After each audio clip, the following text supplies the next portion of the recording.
I had to switch my my iPad around, so I don't know if I can see the comments or not.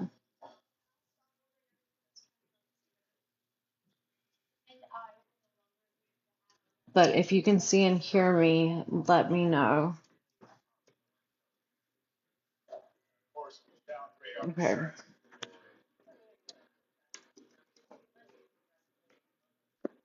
It wanted me to switch it from like sideways to see how the camera is like straight up like that.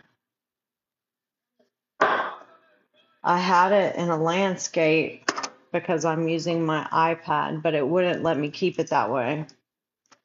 So if you were not here for the last 6 chapters, I guess, we are starting on chapter 7. And if you want to go back, you can go back and watch chapters 1 through 6. It's 2 different lives because I've been doing 3 chapters per evening since it's like a reading and a discussion so that we can talk about what it is that I'm reading while I'm reading it. If you'd like to hear the reading just all the way through, I'm not doing that, but you can, like fast forward if you don't want to hear the discussion. Okay, this chapter is called Mentor, and it says underneath it liar, which is very fitting for who we're talking about. Are y'all leaving? Okay. If y'all don't want to be in the camera, go the other way.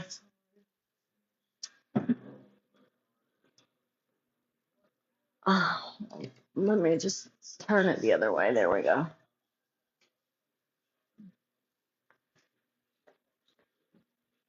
Hi.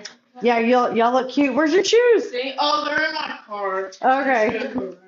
Have a good night. Love you. That's my daughter. It's her birthday, so she's going out to dinner with her friends. Okay, like I said, this chapter is called Men Tour. Hey! It's only been 24 hours. It's only been 24 hours. Thank you for being here, Flynn. And like I said, underneath it, it says liar, which is adequately fitting for who we are discussing, because in my personal opinion, I think she is pathological when it comes to telling fictitious stories. So it'll be interesting to hear what this chapter entails. I am going to try to get us to chapter 10. I do know that chapter 7 is a little bit shorter than all the other ones, so I do think that we can make it to chapter 10 and still be done by like 9:30. Okay. I didn't know I could think for myself until I began to search the internet with an HP notebook laptop. I was told the computer was a gift from the Leukemia and Lymphoma Society one Christmas when I was real age 18. The charity thought I was only 13. We received a lot of help and gifts from charities along with government entitlements like food stamps, disability checks, and Section 8 housing. It's a fact that makes my skin crawl. I watched my mother maneuver her way around the system, craftily researching the help and even perks available to a kid like me. I didn't know it was a scam until about a year after I found my Medicaid card with my correct birth date listed when Mama became more physical and violent with me after I re-questioned her about it. So let's stop for a second right there, because she says, I didn't know it was a scam, but then in the next sentence she says, until after became violent with me after I re-questioned her about it. So using the word re-questioned implies that you had asked her about it before, meaning this wasn't the first time that you knew about the scam or whatever, or knew that your birthday wasn't correct or whatever. You can't say you didn't know anything wasn't a scam and then say that you re-questioned her because you found something new. So that's contradicting right there. Pushing back against her storytelling, the discovery of my real birthday was not my aha moment per se, but it did act as a warning siren to be more alert and observe more closely. Mama was a natural born salesperson. She told me she sold phone books door to door back when there were phone books. She was selling me a version of herself who worked like a dog after my father left us, with only her to take care of me. But I see now this has to be a lie. Phone books were left on people's doorsteps for free. Yes, Sassy, she contradicts everything she says. It's wild to me. I do remember Mama bought a gateway computer and started doing photo restoration with it. She had a little business where she would take old and scratched up prints and fix them up real nice. She could cut and paste people into paintings, like this one time when she made Jesus the captain of a boat on a stormy sea. Another one I remember was an image of her as a baby superimposed on a photograph of her holding me as a baby. I watched her print out numbers 1 through 10 and then cut the numbers and paste them on a document and scan the document and print it out so that it looks official. She got really good at the custom paste job, which makes me wonder now if her business was forgery. This woman has absolutely zero respect for her mother and just wants to paint her in the most negative light possible, even though she is the one who committed this crime.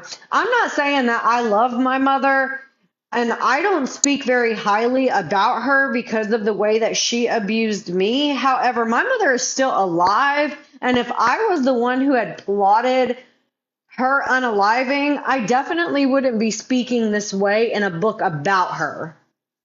I probably would be feeling a lot of guilt, a lot of shame, a lot of remorse, and I would try to refrain from speaking about the person that I unalived in a negative way. So now she's saying that her mom's business was forgery. Helping kids get fake IDs or making fake social security cards to steal identities. When it was time for our 2-hour and 45-minute drive from Springfield to Mercy's Children's Hospital in Kansas to see my neurologist, cardiologist, pulmonologist, and allergist, my mother found help from charities that reimburse families for their gas money. Mama would buy gas and have those receipts to send them in so she'd get the reimbursement. At the same time, she'd book the same medical visit through Angel Flight, a program in which pilots donate their planes and their time to patients in need of medical or charitable care. So she'd take the cash for the gas reimbursement, even though we were flying for free and not driving at all. So is she trying to say that every single time they went to Kansas City that they flew there for free? Like, that just does not sound logical in any way. Thinking about how cruel this was to do to the charities and to the families who were actually in need makes me nauseous and regretful. I don't believe that. Not for 1 second do I believe that she's remorseful in any way about anything that she's done, scamming the charities included. The lies continued when she began knocking back my age, which she started doing after I got my first period. And we remember from chapter 1, not chapter 1, but from the first sections of pages that I read, she said that happened when she was 13, before they moved to Missouri. So she's telling us right now that her mother started moving her age back when she turned 13. So at 13, she then became 12 again. I'm assuming this was a way to avoid the catastrophic reactions when the doctors would say a 16-year-old should most certainly have her period. There seems to be a new excuse about the reason why her mother regressed her in age every single time she opens her mouth. The reason why her mother regressed her in age was so that she could continue to get benefits for all of these children's charities, because you don't get the same type of benefits when you are an adult who needs help versus a child who needs help. That's the reason why she did it. Not because she was worried about the doctors asking why her daughter wasn't getting her period. Like, that's the dumbest fucking thing I've ever heard. No matter her muscular dystrophy or other issues, the one doctor who said this out loud we never saw again. When my mother was unconscious from Ambien, I went on a search for information about the outside world, what friends did together, what relationships looked like, how to kiss, how teenagers spent their day, what kids in classrooms did, and how teenagers spoke. I knew our neighbor Aaliyah was probably a teenager, and I thought I was just a kid, but hormones were flooding me, and I became curious about boys. If I was found out, I would be in big trouble, not just for the laptop use, but for the impure thoughts. Punishments ranged from the physical to the emotional to the supernatural. I remember a trip to the store when my mother marched in and handpicked the raw cow's tongue. She needed it for a recipe, but not the kind of barefoot Contessa cookbook, as my mother didn't eat meat. She was cooking up a spell. If you guys do not follow Straight Out of Context, she actually did a really good Google search to find out, like, if you can walk into a store in that area to buy a cow's tongue, and for as long as humanly possible, cow's tongue is not something that's typically sold in your neighborhood grocery store. So for her to say that she just walked into the store and bought a cow's tongue is also another lie. And Straight Out of Context goes more in depth into it in one of her videos on YouTube. Yeah, you know what I'm talking about, Sassy Missy. You must have seen the video too. Whenever that apparently, remember, Gypsy said that her mother took the cow's tongue and did this whole, thank you so much for the gift. Oh my God, that's so sweet. That they took this cow tongue and she did like this whole ritualistic spell or whatever, and then buried it in the backyard. So the new owners of the Habitat for Humanity house, they went up and they dug for it, and they didn't find anything. Thank you so much from England. I don't know what time it is over there, but I really appreciate you hanging out with me. Everybody on TikTok, I'm on YouTube as well, so we're doing both. Whenever I would compare our normal to how other people lived, my mother dissuaded my protest by reminding me that she and my grandmother had certain powers. I watch everything too, Sassy Missy, literally everything. I'm praying for her downfall, and I know that sounds terrible to say out loud, but the reason why I want to see her fall, because I don't think it's appropriate for our society to be like glamorizing her after the horrendous thing that she did.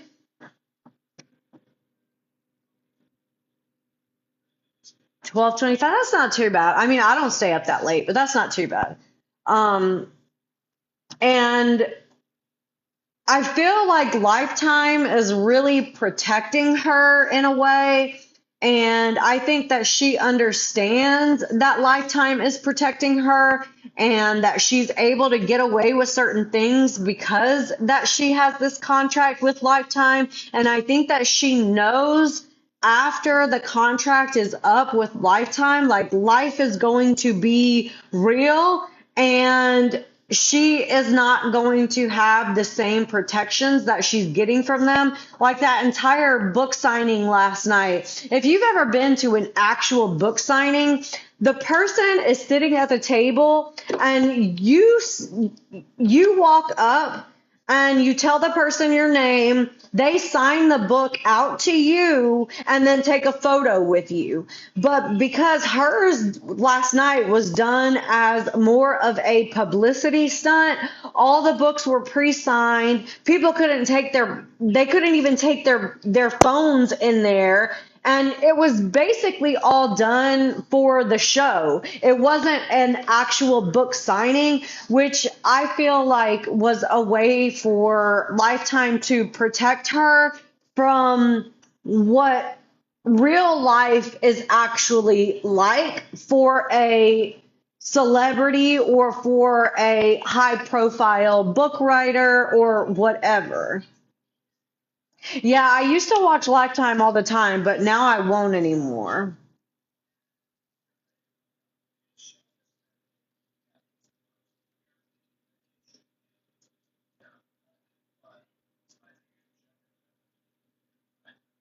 Okay, now I can see your I wasn't able to see your comments earlier, so I'm sorry I wasn't saying hey to everybody. I see them now. Give me just 1 second. Let me acknowledge people. Hey, you guys. Thank you so much for being here. Pat, Sal, Mandolin, Miss Anonymous. Thank you so much for coming and hanging out. Miss Music, Amelia, Ashka. Thank you so much.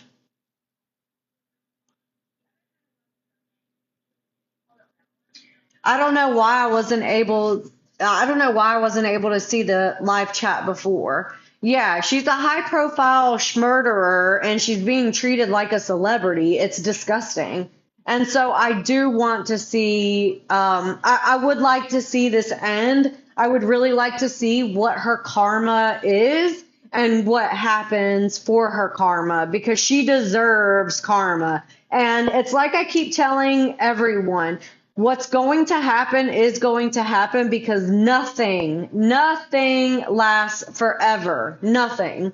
So her downfall is going to happen. It might not be in the way that we would like to see, but it is going to happen. It just might not be happening as fast as we would like for it to happen. But everything, exactly, Stacy, everything comes full circle. So it is going to happen. Do I think it's going to happen this year? Probably not. It might not be for another 3 or 4 years before something happens, but something is going to happen. She is going to reap what she sows. And right. I don't think she'll ever be humbled. She is way too narcissistic to eat a bowl of humble soup. Way too narcissistic. And this whole idea of her being bullied, I don't think if people are talking, shaming her for her looks or whatever, okay, yeah, that's bullying. But if you're making awareness about her lies, her contradictions, bringing more awareness to her crime and her victims, Dee Dee and Nick, I don't think that that's necessarily bullying, because that's just bringing awareness to what it is that everyone already knows that she did. Right, her narrative is her defense, and it's not a good one, as we can see. Like, it's just lie after lie after lie after lie. And it's like I was saying the other day, she has like this shock factor that it's like how much more shocking information can she put out there to shock people so that they're so blinded by this shock value that they lose all their critical thinking skills and just completely believe everything that she says. Like, at some point, there's gonna be nothing else to say. You know what I mean? Like, she's already tried to use every single excuse there is in the book. Okay, so where was I at? That they had certain powers. Sometimes I still believe it, especially the part that I'll never be free. It's really easy to be brought back into line if you think your mother will go out back and mix a potion in a cauldron to punish you forever. Maybe she had watched Snow White too many times. Now, again, anytime Gypsy is talking about anybody else and projecting feelings, I am going to assume that this is how Gypsy feels and she's projecting it onto the other person. So if you hear her saying, oh, maybe she watched Snow White, this is Gypsy projecting onto somebody else what it is that she thinks. And that's how she hides, her bullshit. Yeah, I'm sure she was the one making potions for sure. She's constantly projecting. So what did it say? Too many times with the mother casting her fair daughter out for the hunter's delight, jealous of her coming of age. I don't know why her mother would be jealous of her coming of age. That to me just sounds weird. I think that Dee Dee was actively trying to protect the public from what she knew her daughter was. Like, she knew her daughter. She knew her daughter inside and out because she spent the most time with Gypsy. I think she was actively trying to protect everyone in their lives from Gypsy. I think that whenever this BS supposedly happened with her grandfather, I think her grandfather could have come to Dee Dee and said something to Dee Dee about Gypsy being inappropriate, and that's probably the reason why they left, because she was trying to protect her family from Gypsy's issues. I think Dee Dee was trying to not only protect Gypsy, but she was trying to protect everyone else as well. If I ever questioned our lifestyle, the gas reimbursements, why she kept telling doctors I wasn't old enough to have a period, why she would tell a lie to a friend, or why I couldn't have friends my age, my mother would remind me of her witchcraft powers. A pencil would fall off the table and she'd say she did it with her mind. The shower head would drip water and she'd claim it was the force of her energy. The little house on Volunteer Way could swallow me up whole if my mother just willed it to. This is ridiculous. So my mother was not only my sole caretaker, without whom I could die for any reason at any time. She was like a god to me with omniscient powers. If I wanted to sleep alone once in a while, she would say with indifference, I hope nothing happens to you tonight, and then close the bedroom door. I became afraid of the dark really quick, and of course this would result in my begging to sleep with her, waiting for her to have mercy on me. You are my heart, she'd say, while we snuggled away the adrenaline rush I felt from being alone in the dark. Her emotions were a whip that snapped against my self-worth. I found solace and escape in drugs, especially after we began fighting a lot. Though I was prescribed pain medications once in a while for a dental issue or a minor surgery, my mother had frequent prescriptions for Vicodin and oxycodone. She had chronic kidney stones and chronic pain in her leg. I was well aware that those drugs had a calming effect on me. And once I began to question her and also pushed back as a teenager for more freedom and independence, our fighting really spun me out. I remember the first time I sought out the painkillers for no pain at all, and it was after Mama and I were yelling at each other for what seemed like over an hour. I just wanted to relax, so I popped one of her pills and exhaled. The pills became a thrilling turbulence to my static air, a friend to depend on, a disturbance of my monotony. They were also the only things to numb my pain and rescue me from my loneliness. She knew I was taking them but didn't say a word. I think that this is bullshit. Anytime she discusses this so-called addiction, she likes to use the word numb. It numbed her. I'm sorry, I've been addicted to painkillers. They don't do that. They don't. They don't do that. If you are addicted to them, they usually do exactly the opposite of what they're prescribed to do. It usually like hypes you up, gives you energy, makes you feel like you are fucking Superman, ready to clean the entire house. Like her saying that it numbed her, that I don't believe that that's true. Because I've been addicted to painkillers, and that's not what it did to me.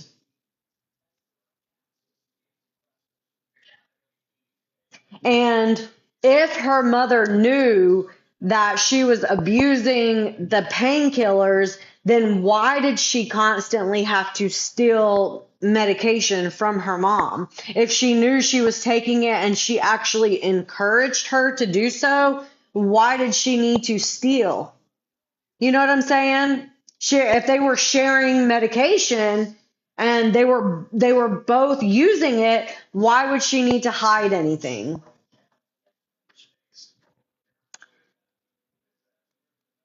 Well into my later teen years, when I began to question and rebel, I think she preferred I had my secret high because at least she knew something could control me when she couldn't. At the very least, the pills shut me up. I don't think so. I don't think so. She likes to blame everything for what she did, Phoenix. It's literally she is unable to take any sort of self responsibility or accountability for anything that she does.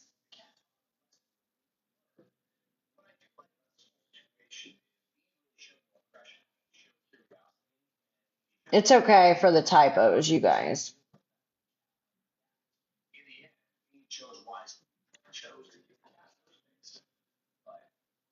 Yeah, she really lies about, I mean, she'll lie about everything. I don't think this girl could be honest if she was literally paid to be honest. You know what I mean? Like it just comes so natural to her to tell a story. Soon was one pill wasn't enough, so I double up and then high as a kite surf late at night on my laptop. Then I'd graduate to crushing the pills and inserting them in my feeding tube, which gave me an instant high. That's not how that works. Crushing pills up into your feeding tube is not like doing it like this. You're not going to get an instant high. You still have to digest it. You know what I'm saying? Like just because it's going direct doesn't give you that kind of high. It's not the same thing. I don't think because she is so uneducated in how addiction actually works and how drugs actually work. She doesn't even know how ridiculous that sounds. She thinks that this sounds like she was totally addicted. She was and she was getting zonked out of her mind. Like we're all smarter than that. Like anybody who has dealt with anybody on drugs knows that this is not an instant high. It's not. It's going into your digestive system. So you still have to digest it, which usually takes 30 minutes to an hour. If you want it to happen faster, you're going to have to do it a different way.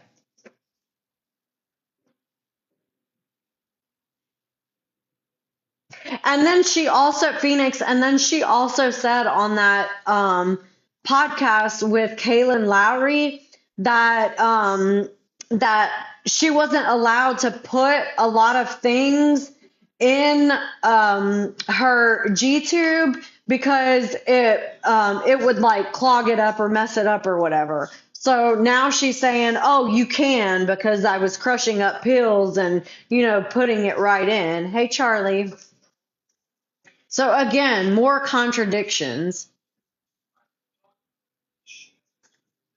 That I didn't watch the podcast through Kaylin. I watched it through somebody else. So I'm reading her new book now, Pearl, so that they got paid for it rather than Kaylin and Gypsy. The only time Mama really got mad at me was when she needed the pills for her migraines and there weren't any left. The pharmacy won't refill these before it's time, she yelled one afternoon. Caring only about my fix, I freaked out and thought that the one crutch I actually needed was gone. I needed them to be refilled. She needed them to be refilled, so she dragged me to the police station with her and told the detective that she and I were robbed in the Walmart parking lot and the thugs ran off with her only bottle of pain meds. With the police report, she was able to justify a refill. Being high uninhibited me. The pills gave me the nerve to comment in chat rooms in the middle of the night. I dressed up in wigs and showed off my cleavage in self-portraits.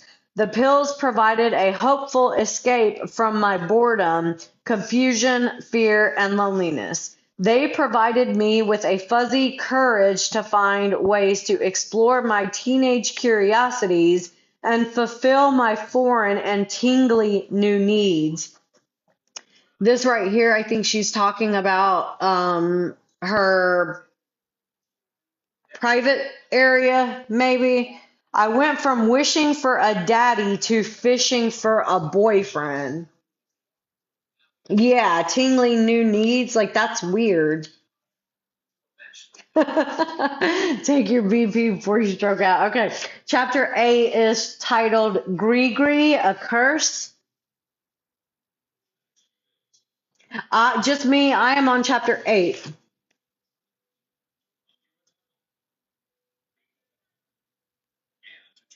Exactly, Miss Anonymous. I don't think that she understands how stupid some of this stuff says. I don't like it's because she's just so uneducated in how addiction actually works, and because she's trying to steal stories from other people to use them and pass them off as her own. You know she's merging other people's stories together to try to fit to make it her own, and it just doesn't work that way because she's uneducated on it. Just like most everything she's uneducated on.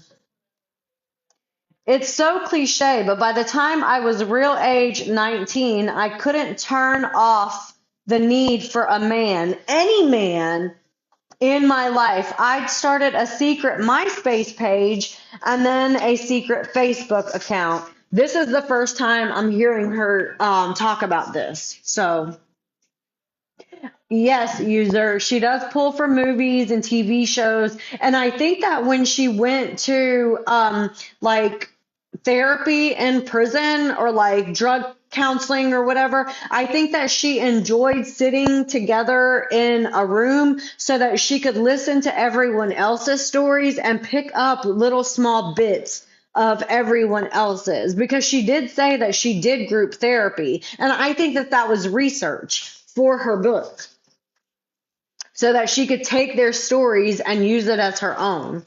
Because 90% of the people who were in prison with her probably don't remember all the stories that they told. She really is unfortunate.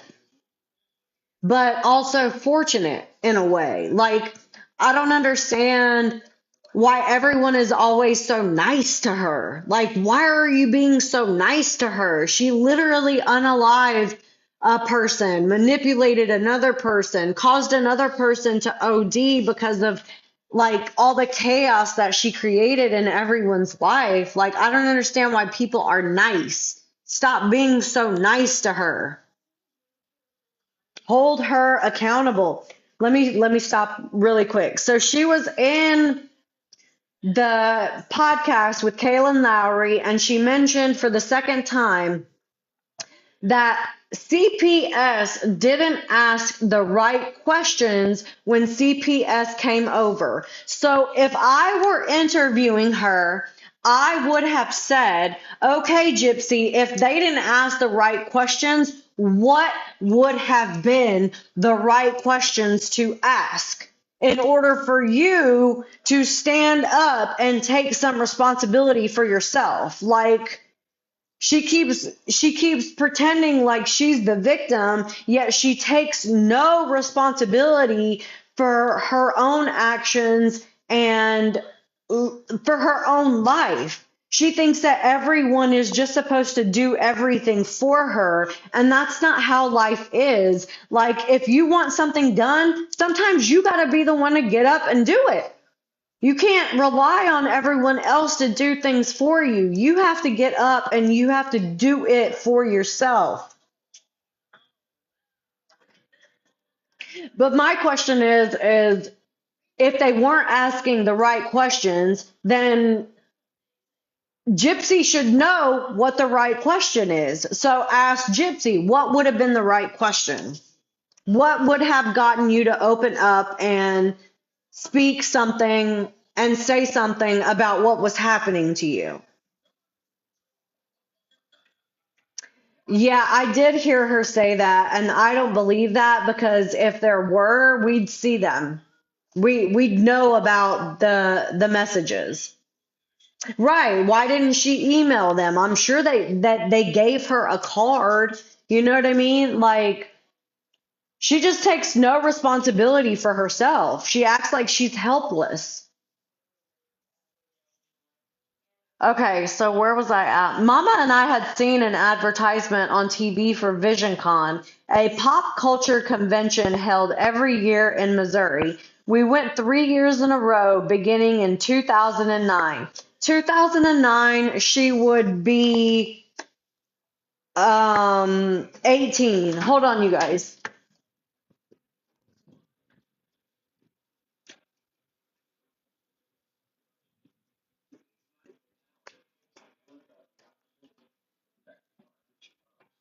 Give me 1 second. It's my daughter's birthday, and I made reservations for her and her friends to go eat at this place downtown Charlotte, and she's running a little behind. So she was like, "Can I call them and tell them that she's running a little behind?"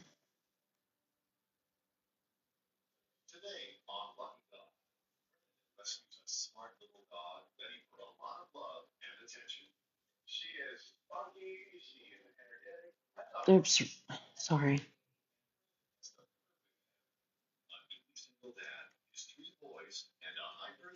I think more people, right, she would have been 19 in 2009. I think more people are starting to realize that a lot of the story doesn't add up. Thank you.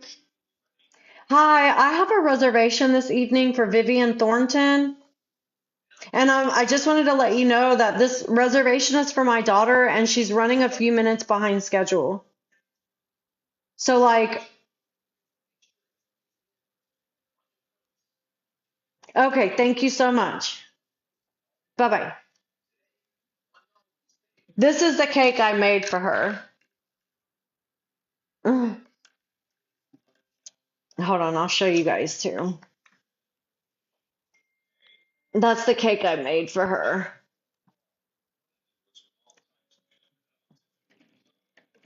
I was struggling with the cake last night, you guys. I really was.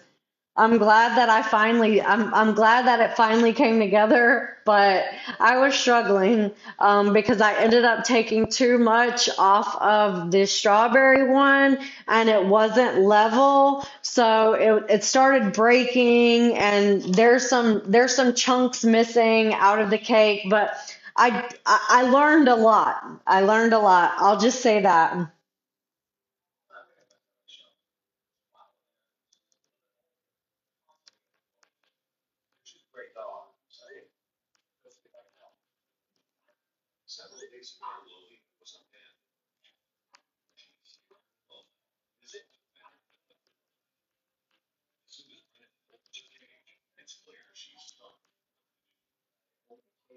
Sorry.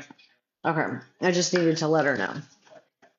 Yeah, I did do pretty good. I learned a lot for the next cake for sure. Exactly, Gwen. She continues to be abused by literally everyone in her life. Oh, how old are the babies, Flynn? I'm a Cancer. Sassy Missy, I had taken the rest of the cake batter and was gonna make cupcakes and literally forgot all about the cupcakes until while we were on live last night and I kept smelling burning cake and I was like, what the fuck is burning? And then I finally remembered that I had put the cupcakes in the oven and when I got them out, they were hard like a rock. It was like coal. Yeah, I'm a Cancer. I'm very like I don't know.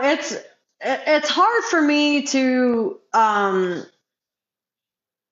describe myself. I feel like I'm emotional only when I feel unheard.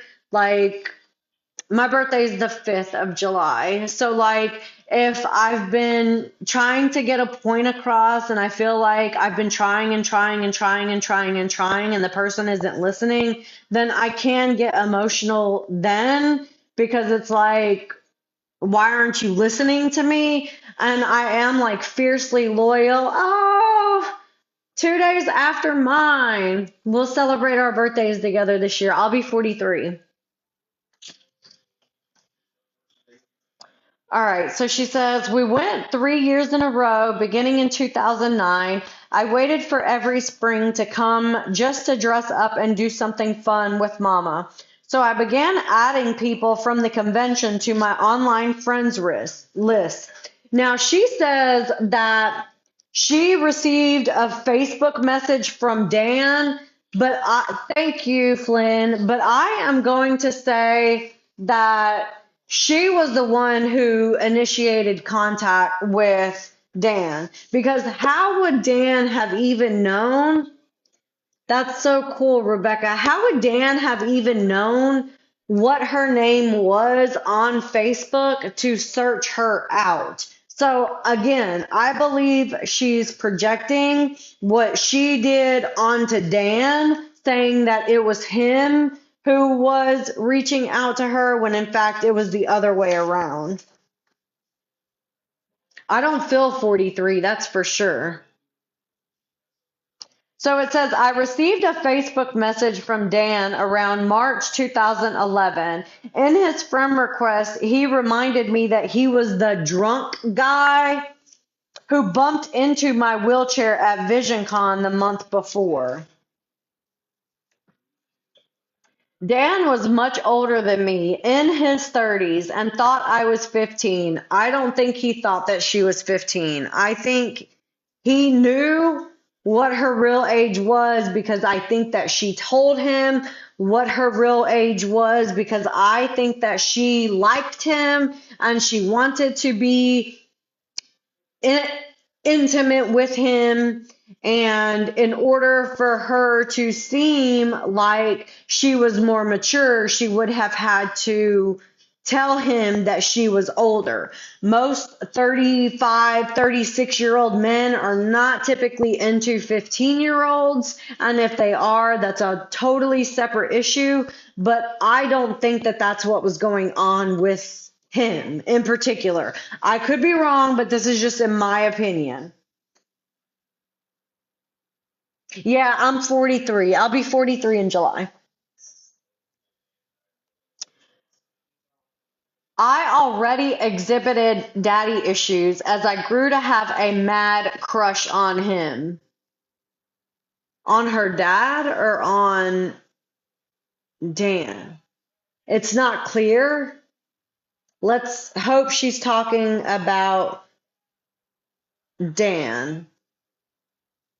Mama obviously didn't know I was spending months talking to Dan, exploring who I could be if allowed to be my own person. What color would my hair be if it were allowed to grow in? What kind of restaurants would I like to eat at if I were allowed to eat? What kind of concerts would I go to if I were allowed to listen to popular music? But in the podcast with Kaylin, she said that she would listen to the boombox and dance in her house whenever she would get high on these drugs. So, what is it? Another contradiction. Just things to think about. What kind of kisser would I be if I were allowed to see Dan? Dan was the first person I ever told that I could walk. Now we know this is a contradiction from something that she has said in the past, because in the past she has always maintained that Nicholas was the first person that she told. And then in some confessions, she said Dan was. So it's like a back and forth BS story about who she told first. Like, I don't think it really matters who she told first. For me, it's more of the inconsistency and the lies, if I'm being honest. Like, it's the inconsistency, it's the stories, it's the BS.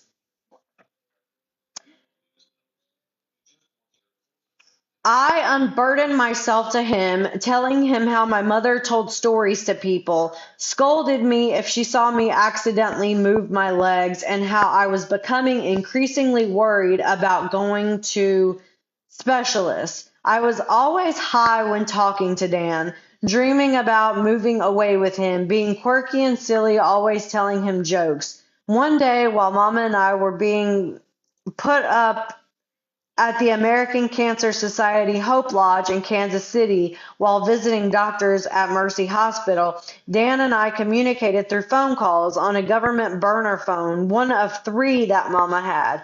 I hadn't done any rebelling yet, so Mama didn't have any reason not to trust me with one of the phones. Plus, she didn't think I had anyone to call or text anyway. So she gave me the phone like you'd give an old cell phone to a child to play with as a toy.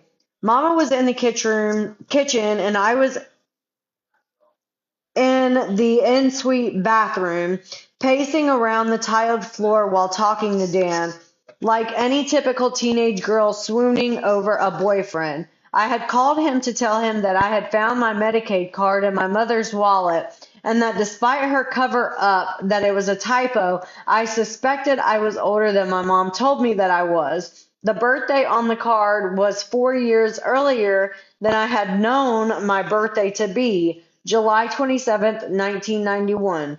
I was horrified, but also relieved to think that I could actually be 19 years old, not 15. I knew that my being of legal age could change a lot of things for me and Dan, so I put aside the thought that I was being held captive by an evil stepmother, and I focused on the fairy tale godmother granting my wish to be with my prince. Dan told me if this was true, you don't have to stay with her. You can start a new life. Just as his words stirred my heart, Mama opened the door to the bathroom. Immediately, I hit the floor. I'm sorry, Mama, I said, covering my head with my hands. She grabbed the phone and heard a man's voice and hung up. Even behind closed doors, I was not ever to get out of my wheelchair, stand, or walk. I was in double jeopardy now, first for walking and second for talking to a man. She stood there without saying a word, letting me beg for mercy. Get in your chair. And now, get in the van, she ordered. Okay, so they were in the hotel restroom and then all of a sudden quickly down to the car.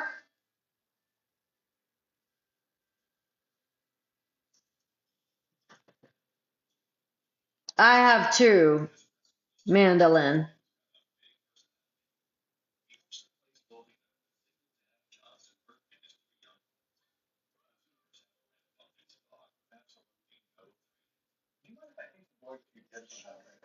There's so many lies.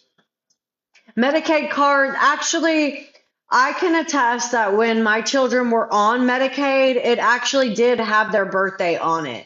That was many, many years ago in the state of North Carolina. I don't know if it's still like that or if it's different now, but it used to come in like a paper like this, and it had the name on it, it had our address, it had the Medicaid ID number, and then it had the birth date as well. So it's possible that the Medicaid card did have her real birthday on it. That is possible. That could be, a truth, one truth. My issue is down here at the bottom. So they were in the bathroom and then all of a sudden they're down to the car. Like the timing just doesn't seem right. Her calmness unsettled me. In the van, my stomach curled as I watched her eyes shift around the Kansas City streets. Mama, what's happening? Where are we going? She looked right through me. You goddamn whore. I don't think that her mother would have called her that for her just talking on the phone to somebody. So if her mom did in fact call her this, it probably had way more to do with something else than it had to do with a phone call. You know what I'm saying? Like, I don't think that as a mother,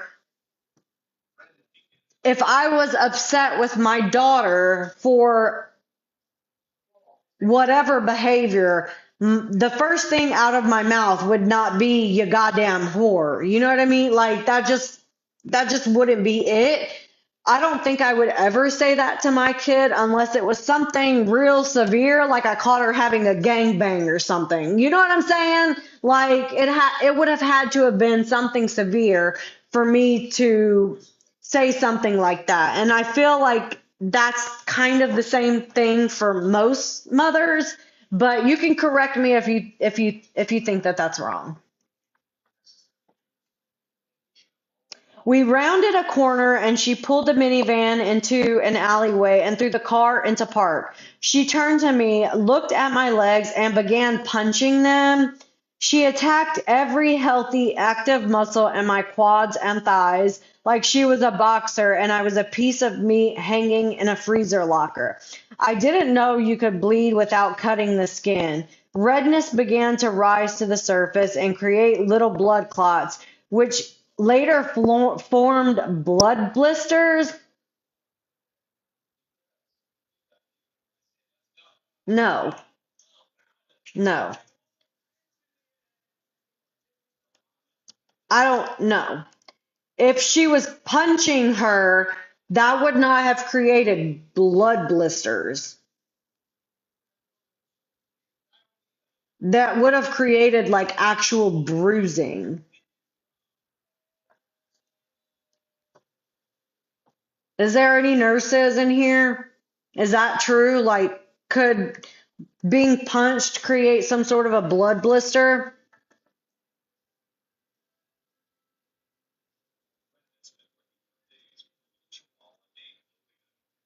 Right, that's what I'm thinking, Amelia. She would have bruises, not blisters.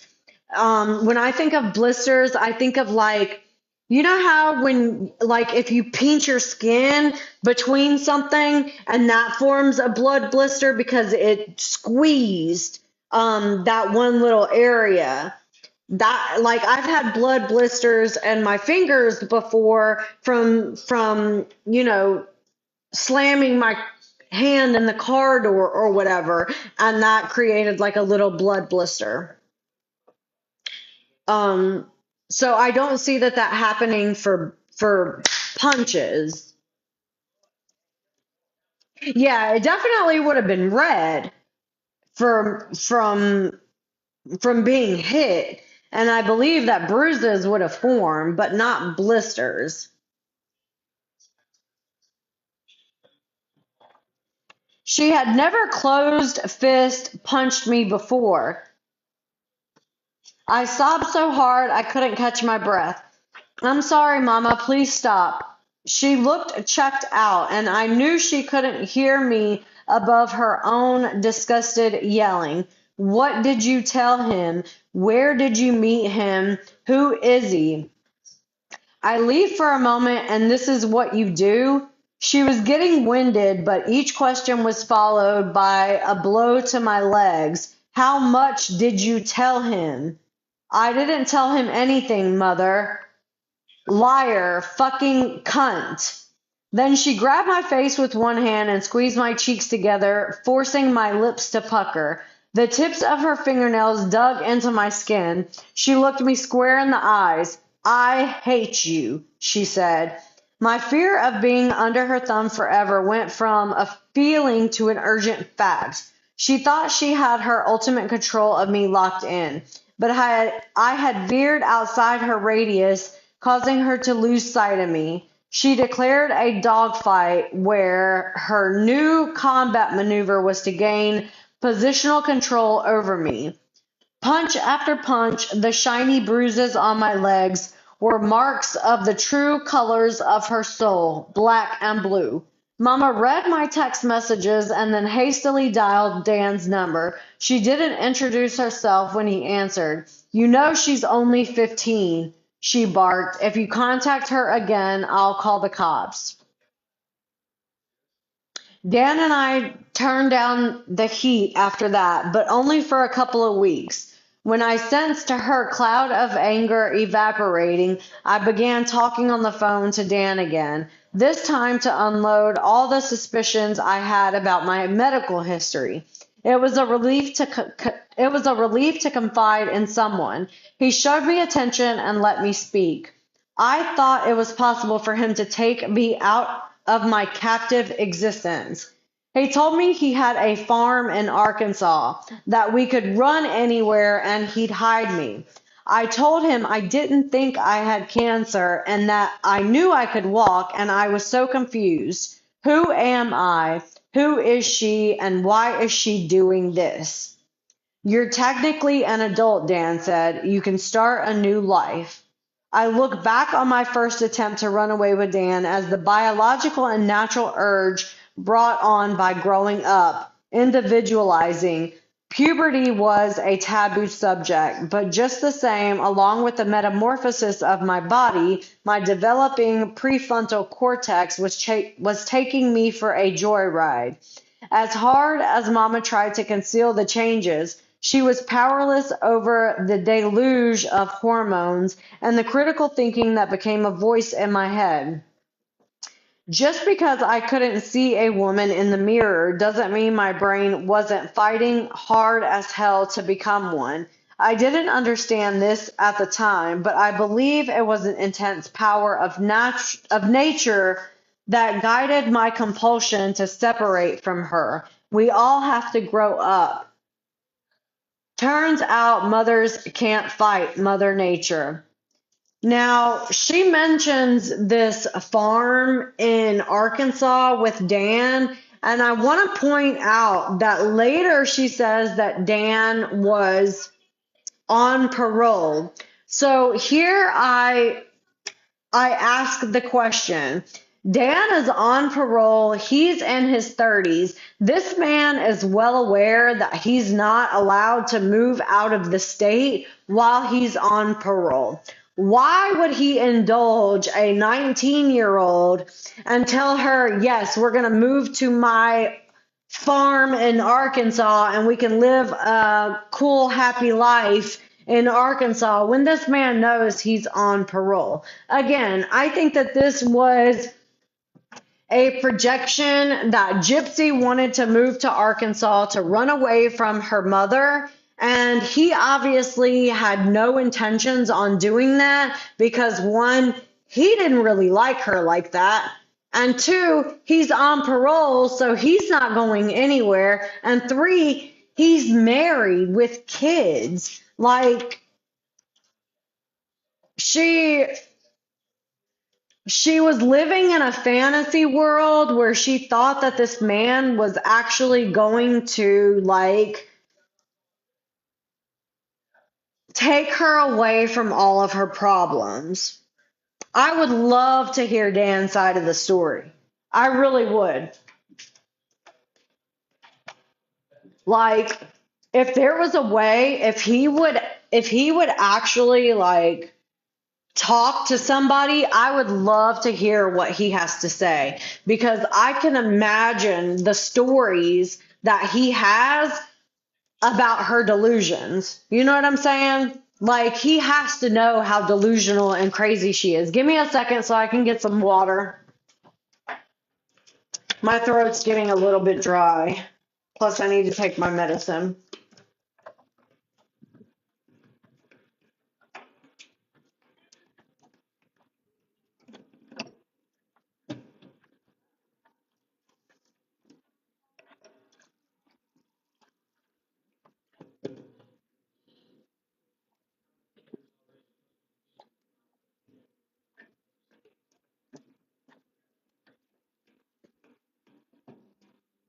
I wonder if anyone has tried to reach out to him, you know? And if he is, I hope he does. I hope he does talk. Pish, is that how you pronounce it? Please forgive me if I'm wrong. If there was a way for anyone to reach him, I would love to find out how to reach him. Sorry, I'm gonna just have to drink this from the bottle because there's not a lot left.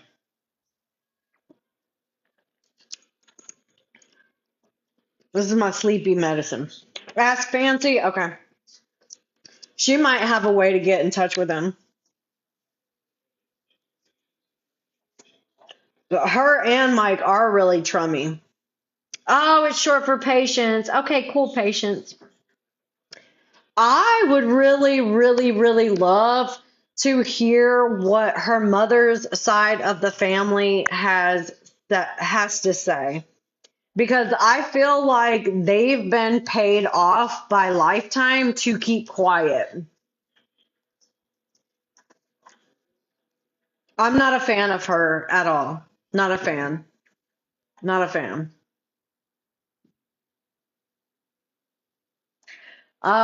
Probably just me. Because somebody said that right when she got out of prison, she was trying to contact. She was like following a Dan on Instagram or something. So she might have been trying to contact him. Who did? Who left a message on Pink Pony's page? Hey, Fancy. Okay, Fancy.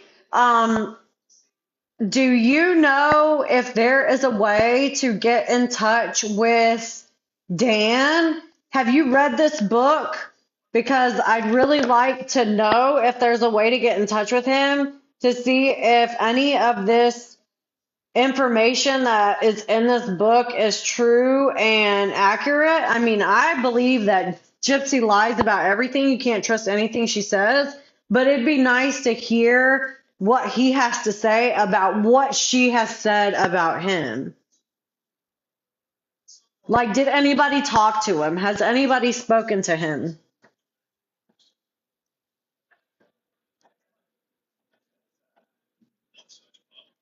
What has he said?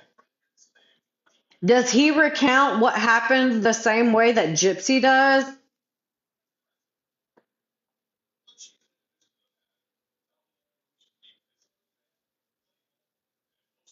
This letter's funny because every time she says something, it's all, this is my truth, my truth, my truth. And when I hear that whole, okay, that's fine. I respect that. Every time I hear this my truth BS, it to me it sounds like this is my perception and it's possible that it's a lie. That's what I hear.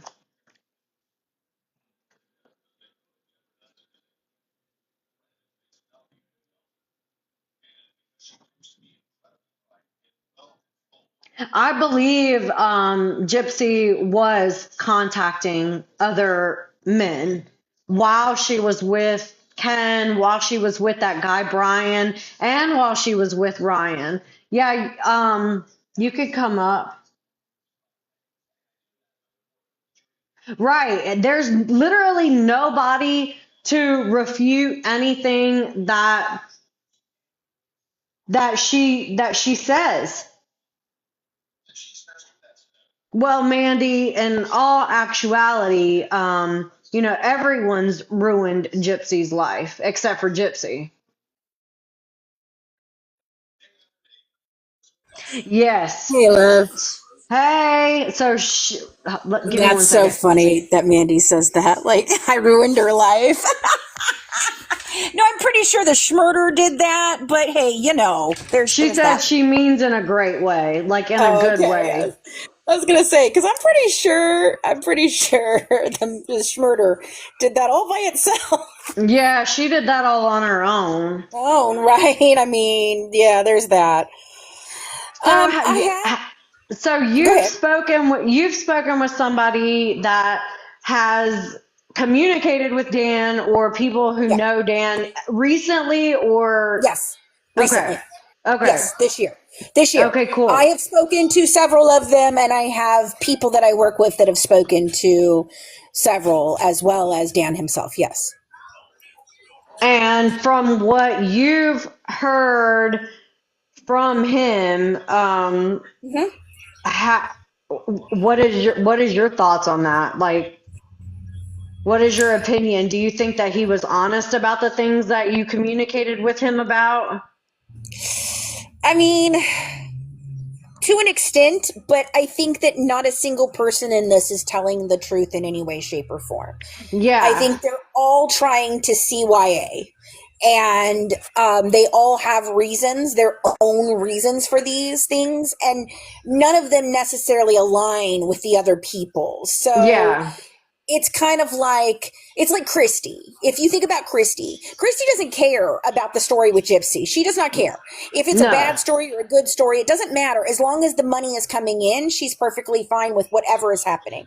If Gypsy went back to jail tomorrow, she wouldn't care. As long as they're still getting paid, she would not give a shit. So it's not, and so she has her own things in this. And then the Petrie family has their own reasons to, skirt the truth and kind of distort things and lie a little bit. And then Dan and the Springfield people all do, because they all knew a lot more about the fraud and the stuff that was going on, because it certainly was not just the fraud that was happening with charities and things like that. There was lots of things going on. So not a single one of these people can be a reliable narrator. That's the problem. You know? And so you kind of have to take everything and then you lay it out and you begin to look for the pieces that make sense. And then you can kind of craft what the real story is once you've got all that. But it's like an onion. I just keep peeling it back and it's like a never ending onion. Like every time I think I've come to the core of this onion, it's like, it gets deeper. Just 10 times overnight. And I wake up with a great big new onion and I'm like, fuck. So it's a mess.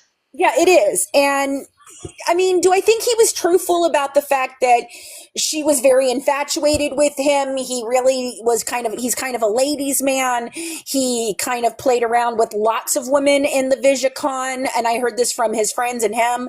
I've even spoken to the roommate, that was there the night that Dee Dee came and got her. So I've gotten quite a bit of information. We're still working on a lot of the VisaCon stuff, because I can't begin to tell you how much those people really tie in.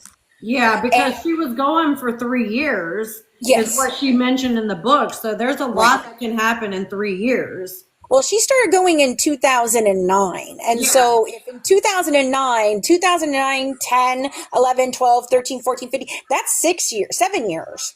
7 years that she's going to this convention. And that lines up with when they got the Habitat House and all the other stories that we know to be true. Or that we have a version that we know is somewhat true that we have to go kind of sift through to figure out what the real truth of it is, right? Yeah. Like in 2009, I mean, every single one of them on the board, including David Blanchard, Kim Blanchard, all of them, they all knew she could walk at that point when they caught her in that convention. Mm-hmm. with that man. And that was not Dan. That was a whole other man. That was somebody different. Yes. And I have reports of people telling me that they believe she might have had some sort of like Second Life account or any of those things. And so a Second Life account, it was like back in the 90s when we first started having like chat rooms and stuff. It started off with like Yahoo chat rooms and things like that. Right. And then as it developed over time, apps were created. And this one was called Second Life. And it was where you could live like your total life online. Like you could create an entire world around you and all these things. And you had all these friends. And a lot of that centered around the alternative sexual lifestyle playing. Yeah. Okay, so they created these rooms because it could go beyond just the role play that they were doing online, because they could have actual like worlds to do it all in. And so they would do all of this. Wow. And so that kind of lines up with the whole thing about him writing her scripts. You know, he wrote me a script and we did. No, I think she wrote scripts, of course.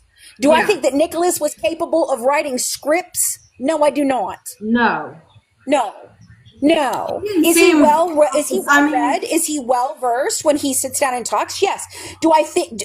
Look, I write scripts. Do you understand how hard it is to write scripts? It's not just a normal thing you know how to do. Yeah, it's not that's just like dialogue. A talent. It's something you either are talented at or a skill you learn.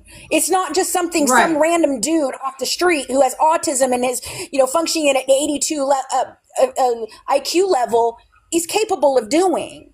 Do I think that he's capable of playing the roles inside of these scripts? Yes. Right. Do I think that he's capable of creating this fantasy world and an entire life and all the things? No, that's her thing.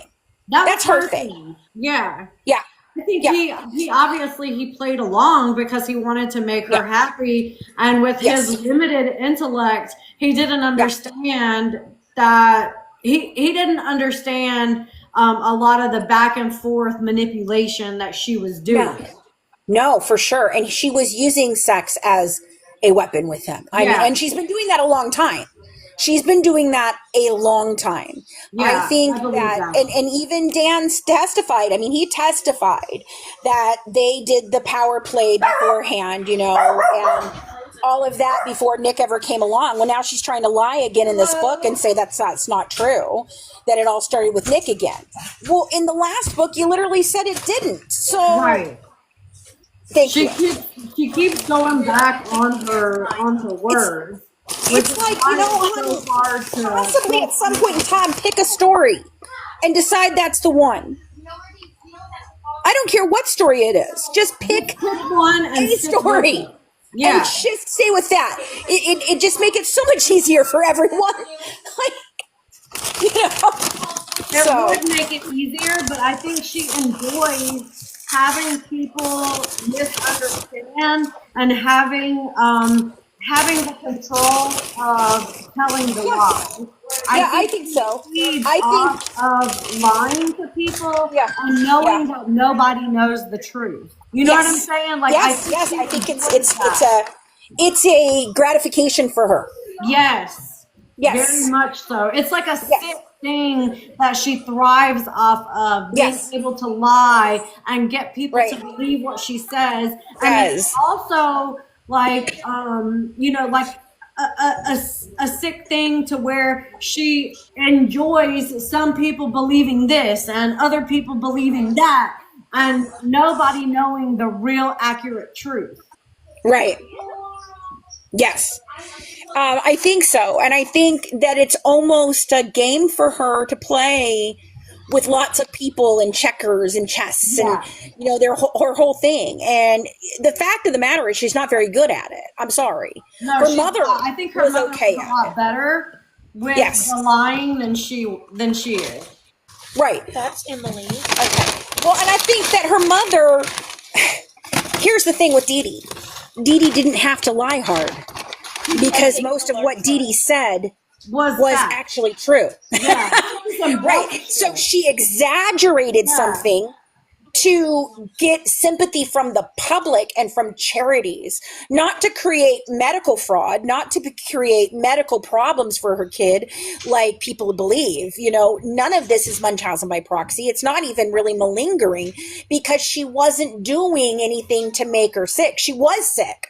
That's all the things that she said and had her treated for were legitimate things. Right. They were legitimate things that she needed to be treated for. And even now, like, I don't know if you watched that podcast that she did with Kaylin. Even in the podcast, she admitted to having the chromosomal defect, but then she said that she didn't have any of the symptoms. That she is really adamant about that. You need to share those first. Okay. She is really adamant about that. And I honestly think it's the catalyst for all of this. Yeah. I think that, yes, the boys were a goal, okay? Because she's a woman and she was developing, and yes, she did have developmental delays, so I think that the sexual delays were there as well. Yeah. Okay. But then, on top of that, she doesn't want to be sick. That is motivating factor. Admitting that would be like admitting that everything that happened needed to happen, which would mean that there was no reason to actually unalive her mother. Right. You know what I mean? So it would be like a house of cards falling down. Yes. Yes. It would be. And it's like, I think to her, that was where she wanted to be, you know? Yeah. I do think the conversation went down between her and Dee Dee, of her, Dee Dee telling her, Gypsy, you're not going to live a normal life, because she's not. Right, she's still not living a normal life. She'll never live a normal life. She's not normal. Take all the other stuff out. Take the schmurder out of it. The girl is not normal. It's not a normal family. They don't do normal things. This is not normal. It may be normal for the bayou, and I believe that. I believe that a lot of this goes on down there out of necessity. It's almost like we've all heard about welfare moms that put a light bill in their kid's name because they couldn't do anything. And that's what this is. And all those times that Dee Dee was actually writing bad checks, those were during the periods of time that Rod was a dipshit and wouldn't do anything. Couldn't be reached, wouldn't pay child support, was held in contempt of court several times, had a domestic violence charge, an actual parish over that he was facing 8 years right before Christy married him. I mean, it was all a mess. But I really, truly believe that being sick was what she doesn't want to be. That's it. Yeah, she just does not want to be associated with the sickness at all. No. And so she figured, if I get rid of my mom, there's no one to tell me that I'm sick. Right. And then it came out, and now she's trying to backtrack and say, oh, yes, I do have it, but, you know, there's nothing actually wrong with me. Yeah. And she's done that all this year. I mean, it took 3 months after I announced it, that I found it I think I found it in March or May. No, March. Definitely March. I found it in March, and for the first 3 months, she denied it. Denied it completely. Nope, nope, nope, don't have it. Nope, denied it. And then when I kept showing proof of it in so many different ways, they finally came out and they made that statement about her having it, but she's one of the 75% of people who don't have symptoms. That's not an actual statistic at all, by the way. But you can look at her and tell that she does have symptoms. Like, she does have symptoms. Well, yeah, boy, does she. You know? And then they tried to play it off that they just found out, they didn't know. Then they admitted that they knew in 2011. They admitted they all knew at one point in time. Then she came out with the whole thing about the baby, and she had I just learned that this can be passed down. Bullshit. You knew that. Christy knew that. Everyone knew that. You knew that.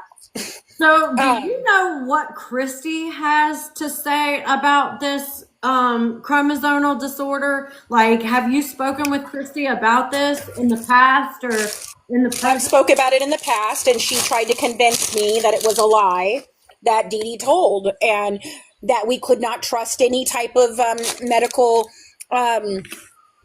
testing because Dee Dee, like, she did all these different things.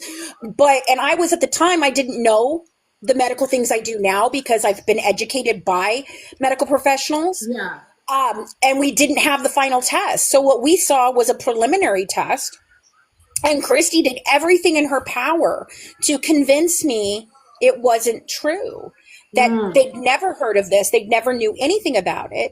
And then Dee Dee's friend Titania had been working with me on the records forever, and she kept insisting that there was a test that proved she had this microdeletion. And she said, I'm going to go to Christy about it. Now, this was back in 2018, 2019. Let me go get your food, please. And Christy denied it and said, no, I think Ty's wrong.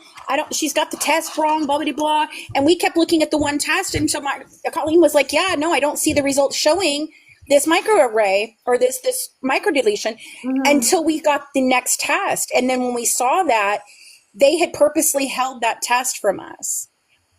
They didn't want us to have it. I wonder why. Because it ruins the entire fucking story. I mean, it blows the story to nothing. You know what I mean? How is it possible that the public doesn't have access, or these reporters don't have access to the information that are in the medical records and the documents that show that all of these things that Gypsy had done were in fact correlated back to the chromosomal disorder? Like, how come nobody is talking about because she never went to trial. So no one in the regular media, so I'm talking like just your regular average everyday, newscasters that have her on Good Day America, right? They don't know because it wasn't a trial. So there's no documents to research and be like, well, wait a minute. So if they don't know, those of us that are out here on social media saying what we're saying, then they don't know to look for us. Okay. And that's the problem. It's never been championed by anybody in a mainstream media thing, because if they do, they all have to admit that they've known about this for a long time and lied. Right. Because 100% Melissa Moore knows this. I know she knows all this. I know that Erin Lee Carr knows these things, and they purposely did not tell the truth. Right. And they're still purposely not telling the truth. Yep. This entire book is all fabrication, lies. Yes. I mean, I can't even. The book is, oh my Lord. I can't even with that book. Did you buy it? Have you read it yet? No, I had a wonderful supporter send it to me in PDF form. I would have bought it just because it would have been research for me, and I would have just wrote off the cost of the book, because I bought her first one. I used my Kindle points to get the first one. I let Colleen read it, so that. That's how I got the first book as well, through my Kindle. Yeah, I used a Kindle credit, And, that was, so it's on Kindle Unlimited or whatever. So I got that. So I did that. And then the second one, somebody sent me the PDF, and I was just like, I opened up my email and I was like, oh, wow. And I just thought it was going to be a preview. And then I was like, oh, it's 180 pages. Hell, this is the whole thing. I was so ecstatic. And then I sat down to read it, and I didn't think it could be worse than the last book. It's getting worse. It's terrible. How far are you in? I'm only on 76. And I'm on 100 and I got all the way to 150. And then I heard somebody talking about chapter 13, and they couldn't even talk about anything in chapter 13. So I was like, wait a minute, what did I miss? Because I didn't think chapter 13 was all that. And I went back and read it, and I was like, oh, I was tired by the time I got to this chapter. Because I'll be honest with you, I couldn't stop reading it because it was just so... every page was like, are you fucking kidding me? Yeah. It's like shock after shock after shock after shock after shock. It's like, girlfriend, she wants to continually like shock people, and this shock value for people like us who have the ability to critically think and comprehend what it is that we're reading. Not everybody has that skill. Comprehending is a skill. Critically thinking is a skill. And there's a lot of idiots out there that do not have that ability. And when they read it and they hear all this shocking information, it deactivates their critical thinking, and they immediately go to sympathy. Right. And that's the thing, like the shock value, I think, is how she's keeping it going like that. Because if she just wrote a straight, this is what happened to me book, without all the weirdness inside of it, then I think people would see through it immediately. They'd be like, what in the F am I reading? But because it's almost so unbelievable, it becomes believable, because like, why would anybody make all this shit up? Right? Like, who makes this stuff up? Like, who even thinks of this? Let me tell you, I guarantee you the people that hang around Stephen King ask him the same shit. How did you come up with all this? And he's like, I don't know. I look at a fire hose, and I see a slithering snake that's, coiling and da-da-da, whereas you see a fire hose. And that's the thing. Like, it's almost this, like, she has to one-up herself every time. Every time. It's a thrill. I almost feel that's what it is for her, a thrill seeking. Did I get over on him this time? Like, how many more lies can I tell?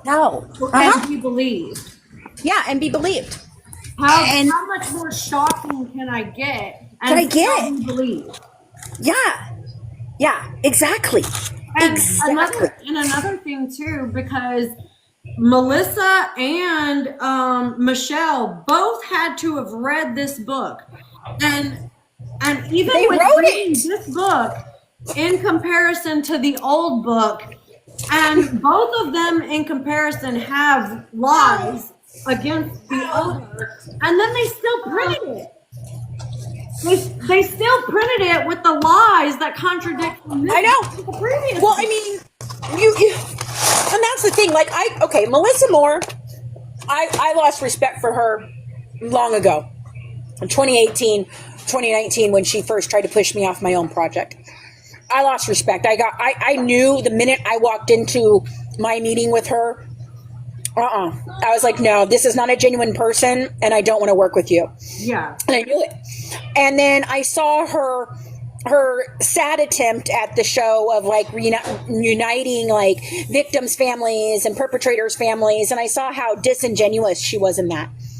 And I just was like, you are not there's no genuine bone in your body. Like, damn. And I really seriously, I get her doing what she's doing, because she's just like anyone else. She's a hack who's trying to be something that she's not. Yeah. And she's trying to make... And now she's trying to force that on Gypsy, trying to force Gypsy to be somebody that she's not. Mm-hmm. Like, nobody is going to accept Gypsy in society as a person to look up to. It's just not going to happen. So... the other author, though, that you mentioned, Michelle, it really bothered me, because she is who wrote a novel or a nonfiction book back in the day called The Child Called It. Have you ever heard of it? Mm-mm. It truly is one of the worst accountings of child abuse ever. Okay?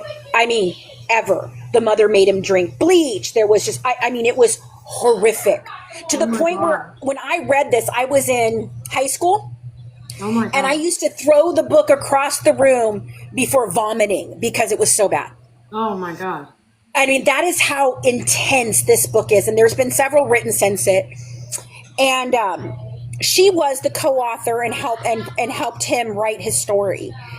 And I thought, how can you go from such a horrific story like The Child Called It and then come over here to this lie and sign off on it? And do literally, you either did no research or you know you're lying. There's no two ways in about this.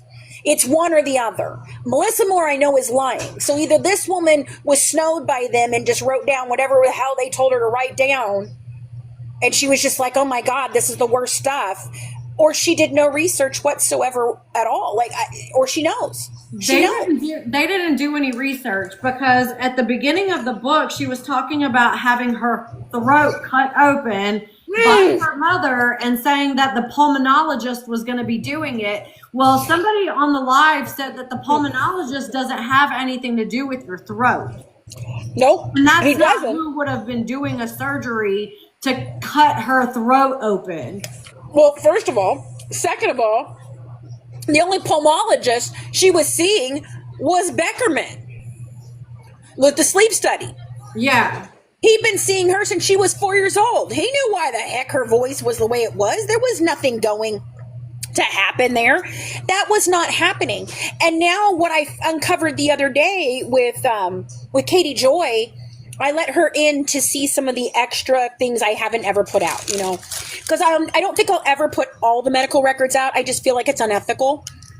But I'm putting out the ones that I feel are the important ones, to prove certain things that she has lied about as lies, And she actually went and looked at the social worker notes that I've had the whole time. I just didn't really pay a whole lot of attention to them. My whole goal for several years was trying to figure out what were these doctors thinking. Yeah. And then once I realized now that they were doing their jobs, now it becomes a whole different thing. So I went back and I'm having to look at the medical stuff in a whole different light. And so when she found these social work things, I was just blown away by the fact that it proved not only, one, did she know what her age was? Two, she knew exactly what procedures she was having done. Three, she was signing for those procedures. Four, she made her mother a directive care, POA, in case something she could sign off. She was getting letters from them in her name, not in their name, all of those things. And when she showed me those and I looked at them and I started looking at the details, I was just like, oh my God, this is where the lie came from. And it was, as soon as I saw it, I knew it. I go, that's where the anesthesia lie comes from, where she tried to say that her mother was going to make her do this last surgery, because this was not originally the surgery she said when she first told the story. Right. But the story now is that she was going to have this surgery, and her mother told her that she was old enough to do it without anesthesiology and blah, blah, blah, blah, blah, and she was going to make her cut their throat open with no anesthesiology. That's 100% a lie. What the surgery was for was to remove teeth. She signed off on it. And the whole issue with whether or not anesthesiology was going to be involved or not was whether or not the guardianship papers came through or not. The surgeon said, I'll do the surgery. I don't have a problem waiting on the guardianship as long as they both sign and say it's fine. Yeah. The anesthesiologist, on the other hand, said, no, I want the guardianship papers to go all the way through, or Gypsy needs to sign this herself. Right. And she did. That's where that lie has to come from, because it doesn't make sense in anywhere else in her medical records.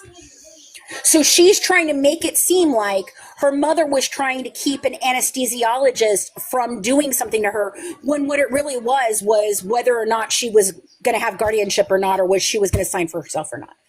And that was one of the final surgeries she had, was on her teeth, not on her throat. There was no throat surgery to be had. They knew why her voice is so high pitched. They know it's the high palate. To the deletion, right? Right. It's the high palate. And her great grandmother, who looks dead ringer to her, has the same thing. And Christy admitted that to me a long time ago. She's like, oh yeah, it runs in Rod's family, that high pitched voice. It runs her great grandmother has the exact same voice. And I have those text messages. Oh, wow. Like, there's a lot of stuff I've never put out because I just, like, I can't begin to tell you how many things I have that I didn't know what they meant yet. Right. And now you finally do know what it means. I do. I am 99% certain that I have the truth of this story. I think I know what happened on June 5th. You know, I think I know what the plan had been, and I think I know what happened in all the events leading up to that and why all this happened. And knowing how they've all very much orchestrated lying about it to the public. Yeah, and it has to have been a collaborative effort. They've done. Yeah, it's been a very, and that's the thing. Everybody's like, oh, Wash Fancy, you've always got something going against you or something going on. That's orchestrated. Because if it's so much, it becomes unbelievable in the sector of me saying, oh my God, they're doing all this stuff to me. Well, who is they? Well, It's this person and that person and that person and that person and that. But that's what they do. They cause chaos. That's what, and yeah, they've done this, loves chaos. They've done this long. Christy does. Christy loves chaos. I think Gypsy and Christy feed off of the chaos yes, one another throw at each other. I think that they enjoy it. For 2 years before I was ever on scene, you have no idea the chaos that woman created, that Christy herself created. I can believe it. And that was why, like, when I first met her, that was how I met her. My 3 OGs that I talk about all the time were 3 women in this Facebook group. It was the biggest Facebook group on Facebook for Gypsy Rose at the time, and it was large. It was huge. And I got into that group, not even realizing what Facebook groups really were. And I see these people just bashing the ever-loving hell out of Christy, and I just couldn't figure it out. I'm like, I don't understand. She's the stepmother. What the hell does she have to do with any of this? This makes no sense. And instead of going to those people and being like, hey, what in the ever-loving hell? Why are you guys like this? Please tell me. I went to Christy instead. And for years, those people went after me and said things, you know, and were so upset with the fact that I just died on a sword for them. And, you know, I would do it logically, where Bree will do it with complete nonsense. I created ways that it made sense to me. You know what I mean? And I logically did that. So it was easy for people to believe me because I was making a logical connection between things based on, you know, my own perspectives, and how I viewed this. And a lot of people project onto this case. And that is one of the things I have to say. If there was ever a cautionary tale I can tell any one of you coming to this case, do not project onto this case. Gypsy is not you. She is not a hero in your story. You're a hero in your story. You survived what you survived. She is not you. Right. And because for me, the story was personal. For many people, the story is personal. Yeah. And I think that's why it's been something that so many people have latched onto and won't let go.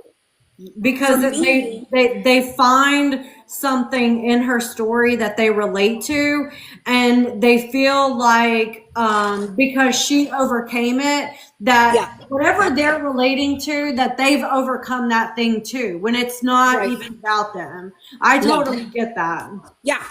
And it, for me, for many years, it was that. But then once I saw the facade fall away and once the veil lifted and I saw the truth, it became, for me, the truth became the only thing that mattered.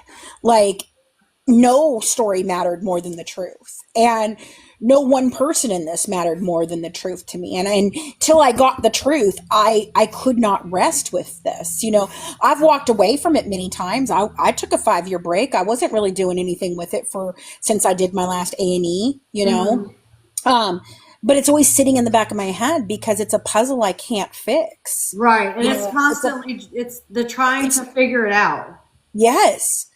And I think this year, all the trials and the tribulations and everything they've thrown at me has only made me dig deeper into the case. Because I'm not going to sit here and debate you about, you know, your weight and trashing people online about their appearances. I'm not doing that. I'm going to go into the case. I'm not going into the bullying side of this, you know. I'm going to look directly into the case. And the more and more you push at me, the more and more deep I'm going to dive in, because I know I'm on something. And that's the only reason why you're coming at me with such full force, or you wouldn't care. I wouldn't be a threat. Yeah. So I obviously have something that even maybe I don't know, you know, yet. But with everything that I have now, like I said, I'm 99% sure of what I think at this point is going to tell a truthful story once I put all the evidence out in a way that people can understand. You know, I've been trying to do that with the books, but the books were a closure to what we got wrong the first time. You know, I rushed to get that done, the podcast, and I'll never do that again. Everybody can sit here and talk about the fact that it's been 8 years and I haven't made a documentary. But if I had, all you would have is the same tired documentary you've always had, just with maybe a couple different stories told a couple different ways. You still would not have truth. Right. And I truly believe I was brought to truth this year. Because nobody is interested in telling the truth. Right. They're profiting more off of the lies. And when I hear them talk, I catch it more and more. I'm like, oh, wait a minute. That's a new one. You know, like when I got Rod up on Ivory Roses, you know, everybody says I was a bully or whatever, but truthfully, I think you have to be direct in order to get the answers. A lawyer would never allow a client or a person that they're cross-examining to just sit and lie on the stand. Right. They will interrupt them immediately and redirect the question or re-ask a question or move on or say, that's not what I asked you. Yes or no, please. That's how I handled it. And I had no preparation for that whatsoever. I walked into that flying blind. I was like, oh crap, because all I had heard that day was that he had said that some of my theories had merit. And I came over there just to find out if he'd actually said that. I was like, Rod said what? And I got him up there. You know, he came up there willingly. And it was more of what I didn't get out of him was what I went back and looked at. Yeah. As opposed to what he said. You know, and that's what I was trying to get. That interview was not for anyone else but me. That was it. It was for me. And I think it was for me with him because he came up there asking to speak to me directly. And I think that's what he thought he could do.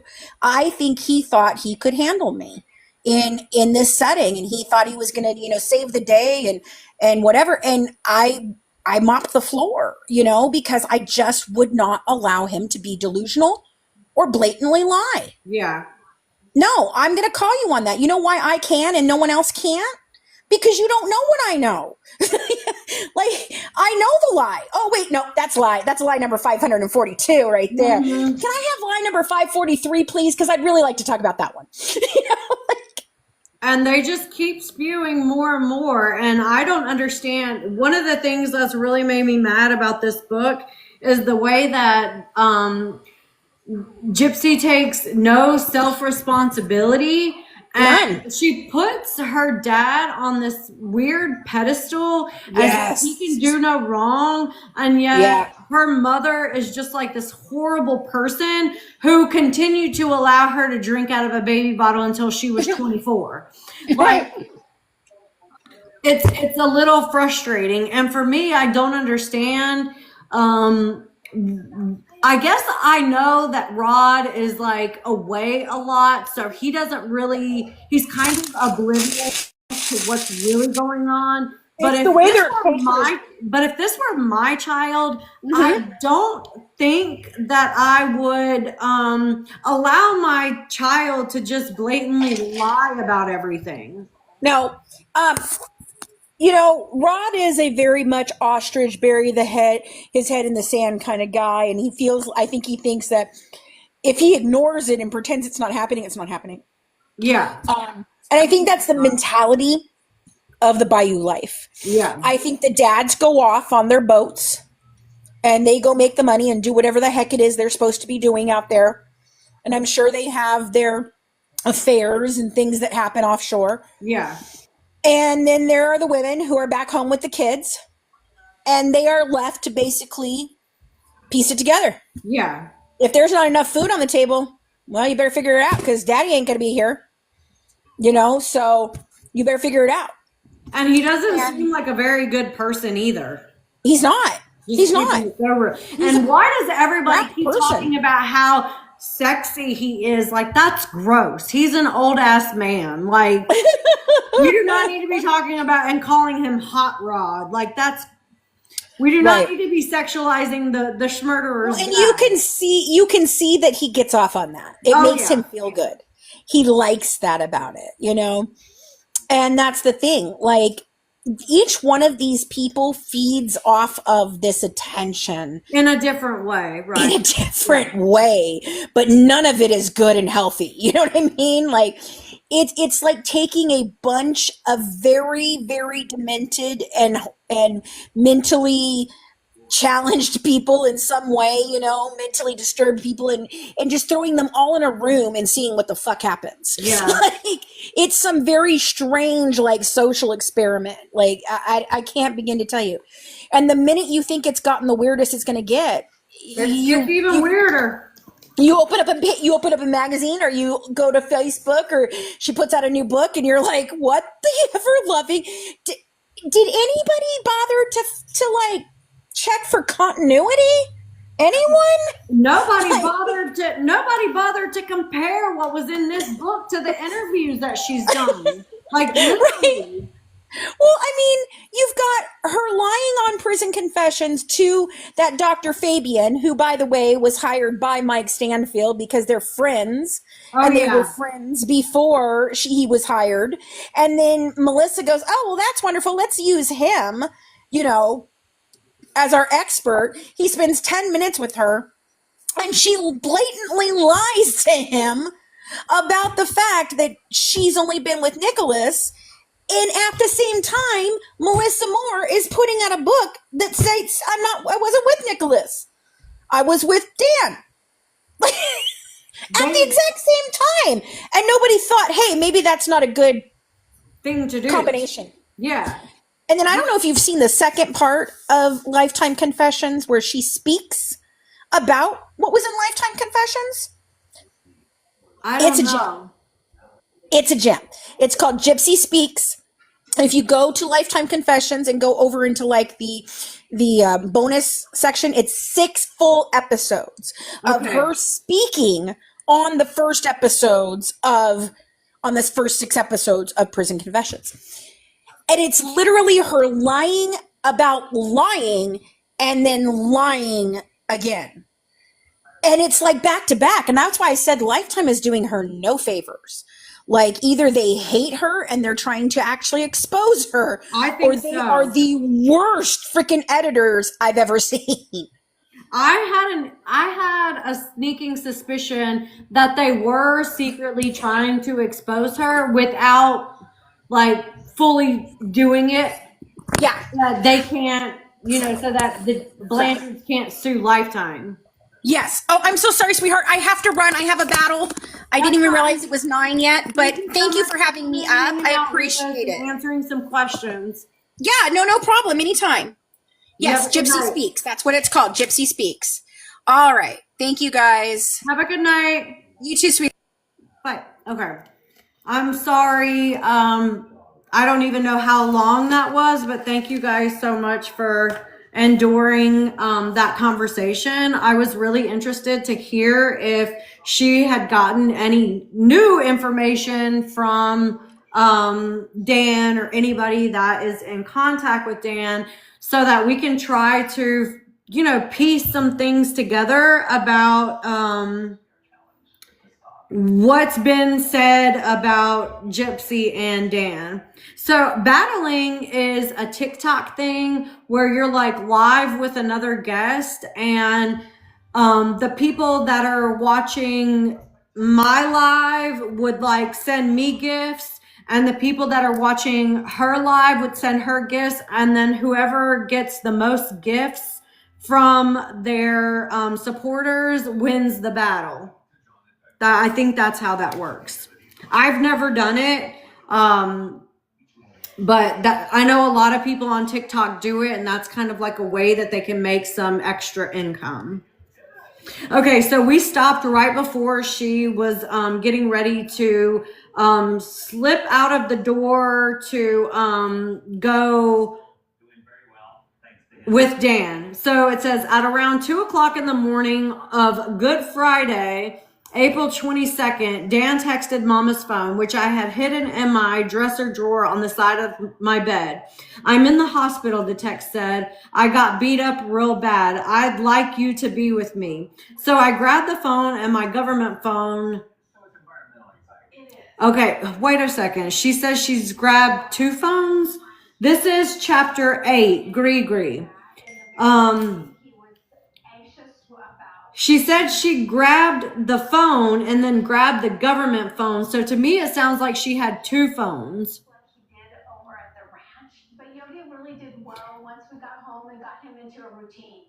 Then she writes, which had run out of minutes. Okay, so one of the phones had run out of minutes, and stuffed them inside a backpack full of girl-woman confusion.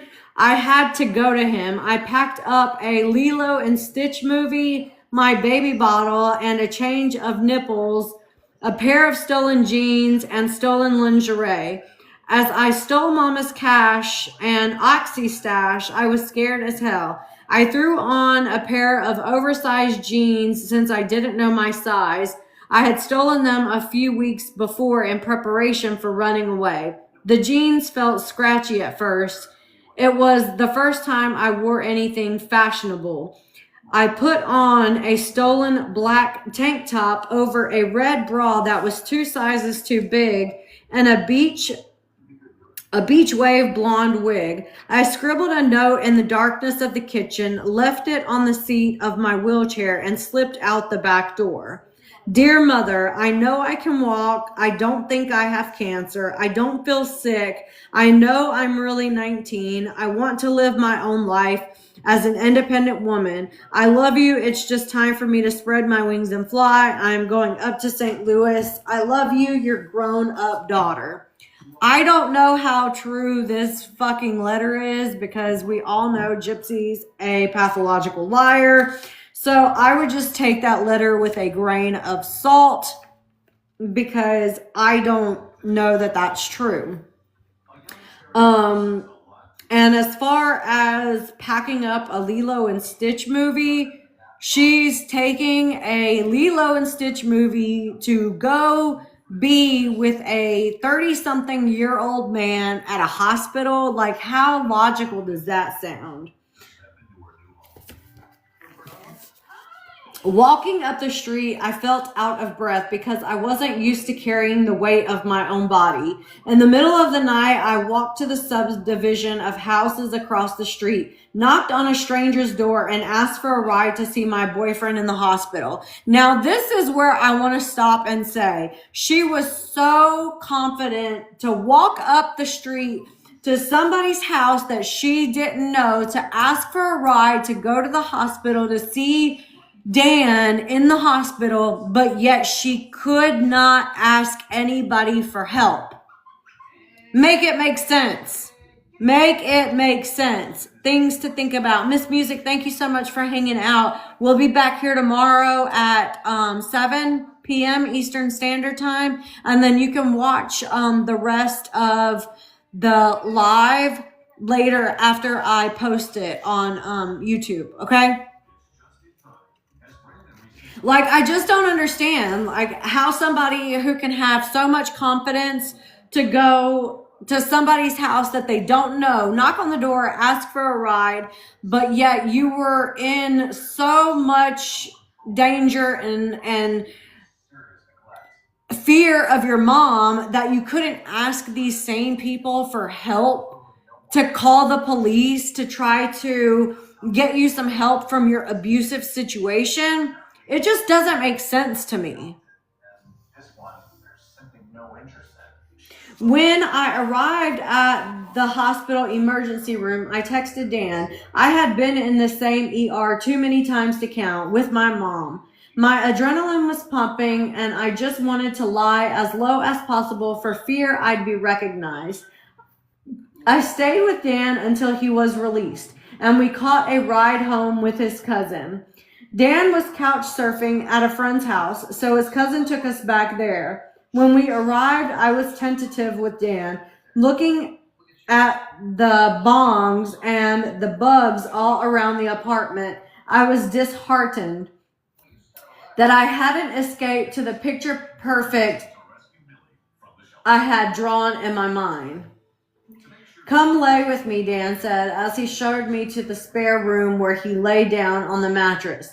I joined him, my hand covering my feeding tube and a gaping symbol of how starved I was. I lay with Dan, pecked him on the cheek, fidgeting my body so he wouldn't feel my tube, and willing myself to fit into him like a human jigsaw. When will we leave tomorrow? I asked, trusting he had handled the logistics. That's when he told me he couldn't leave the state. He was on parole. See, that's what I'm saying. This man would not have offered to leave the state with Gypsy to go to Arkansas when he knew he was on parole. That was a fantasy she concocted in her own mind. I didn't know what parole was and began to cry. I was partly let down, partly scared for what this would mean for me. Dan had... Uh-oh. Did I skip a page? Hold on. Oh, yeah, I did. Dan had been to jail. I risked so much by leaving Mama, and now I was with someone who couldn't take care of me. I couldn't go back to her house, especially not after I lied, stole, and ran away. But how could I go with him? I spoke with Dan in a panic. I was sandwiched between two hopeless options. I'll find work in St. Louis, Dan said, trying to reassure me.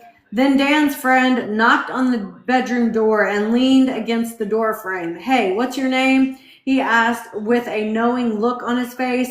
Gypsy, I answered, instantly regretful of telling the truth. Your mother's here. It happened so fast, but in slow motion. My brain couldn't catch up to what was happening.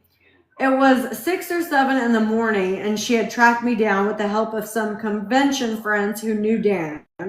I stood up from the bed. She looked at my legs with the same disdain she had in the alleyway. Where's the money, Mama asked, eyeballing Dan. Gypsy, talk to me on the porch. I don't know what Dan or his friends were thinking, but like a puppy dog, I followed her to the porch. Get in the van, she said, with a hint of understanding. We'll talk about this. No, Mama, I know I'm 19 years old and I can be with him if I want to.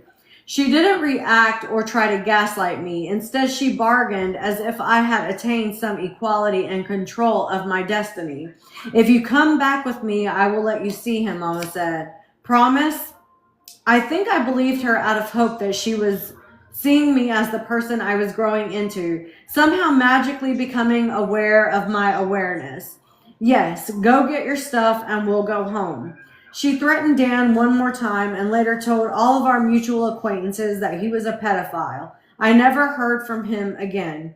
When we got home, Mama tore through my backpack. Upon seeing the lingerie, she made me take a pregnancy test. You whore. If you're pregnant, she scowled, you are getting an abortion. Provocative words from a woman who didn't utter the word period to me my entire life.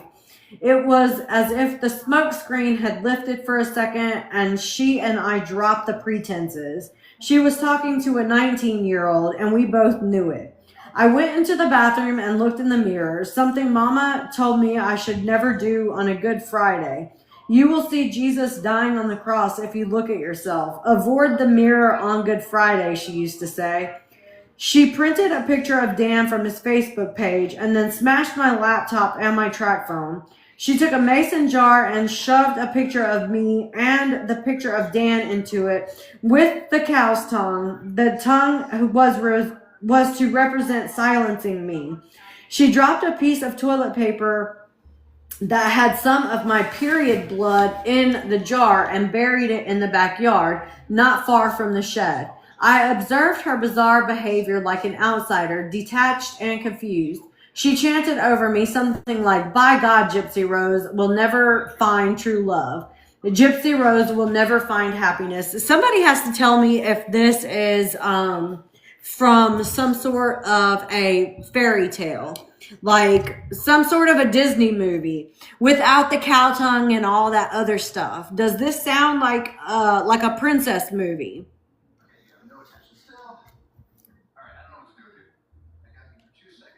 All I heard was Gypsy will never be free. Her spell came true.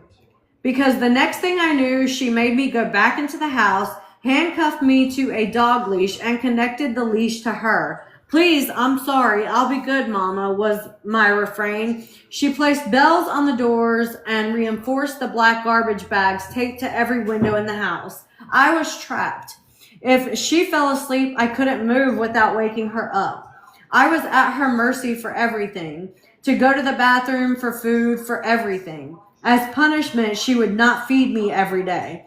Just a little plain bit of broth every other day. I would frequently get hunger pains. She was right beside me and would eat whatever she wanted. She kept a knife by her bedside table, which she said was for protection if I attempted to run away or to do anything. This knife that she's talking about that she kept by the bedside table, how come that wasn't found in the house? Hey. Oops, sorry. No, I didn't mean to accept. Why do you invite me, like, bro? So, where was this table at, or this knife at whenever they looked in the house? Because it wasn't there.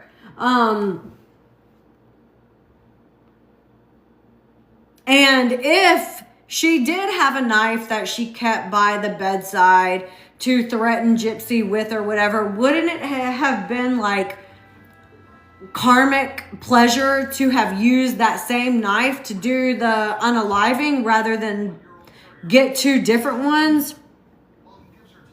Yeah, the jar story is the only one that she's kept consistent throughout every single piece of information that she's come out with.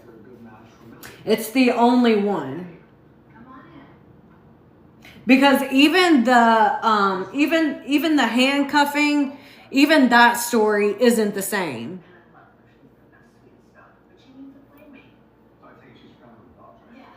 Because at first it was she handcuffed her to the bed, then it was that she handcuffed her to her mom. So she goes back and forth with different stories, but the only one that's consistent is the cow tongue and the jar. And I think that that's because she probably read that somewhere and it sounds really creepy.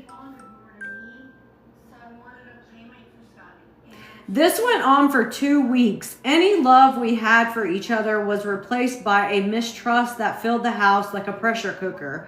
The superficiality of our relationship had unraveled. Nobody came looking for either of us. Mama had made sure to establish strict boundaries that people knew not to cross.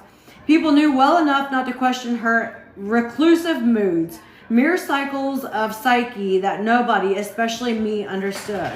Mama wouldn't talk to me. Even when it came time to administer my medications, she gave me the silent treatment. We knew the drill, so words were not required.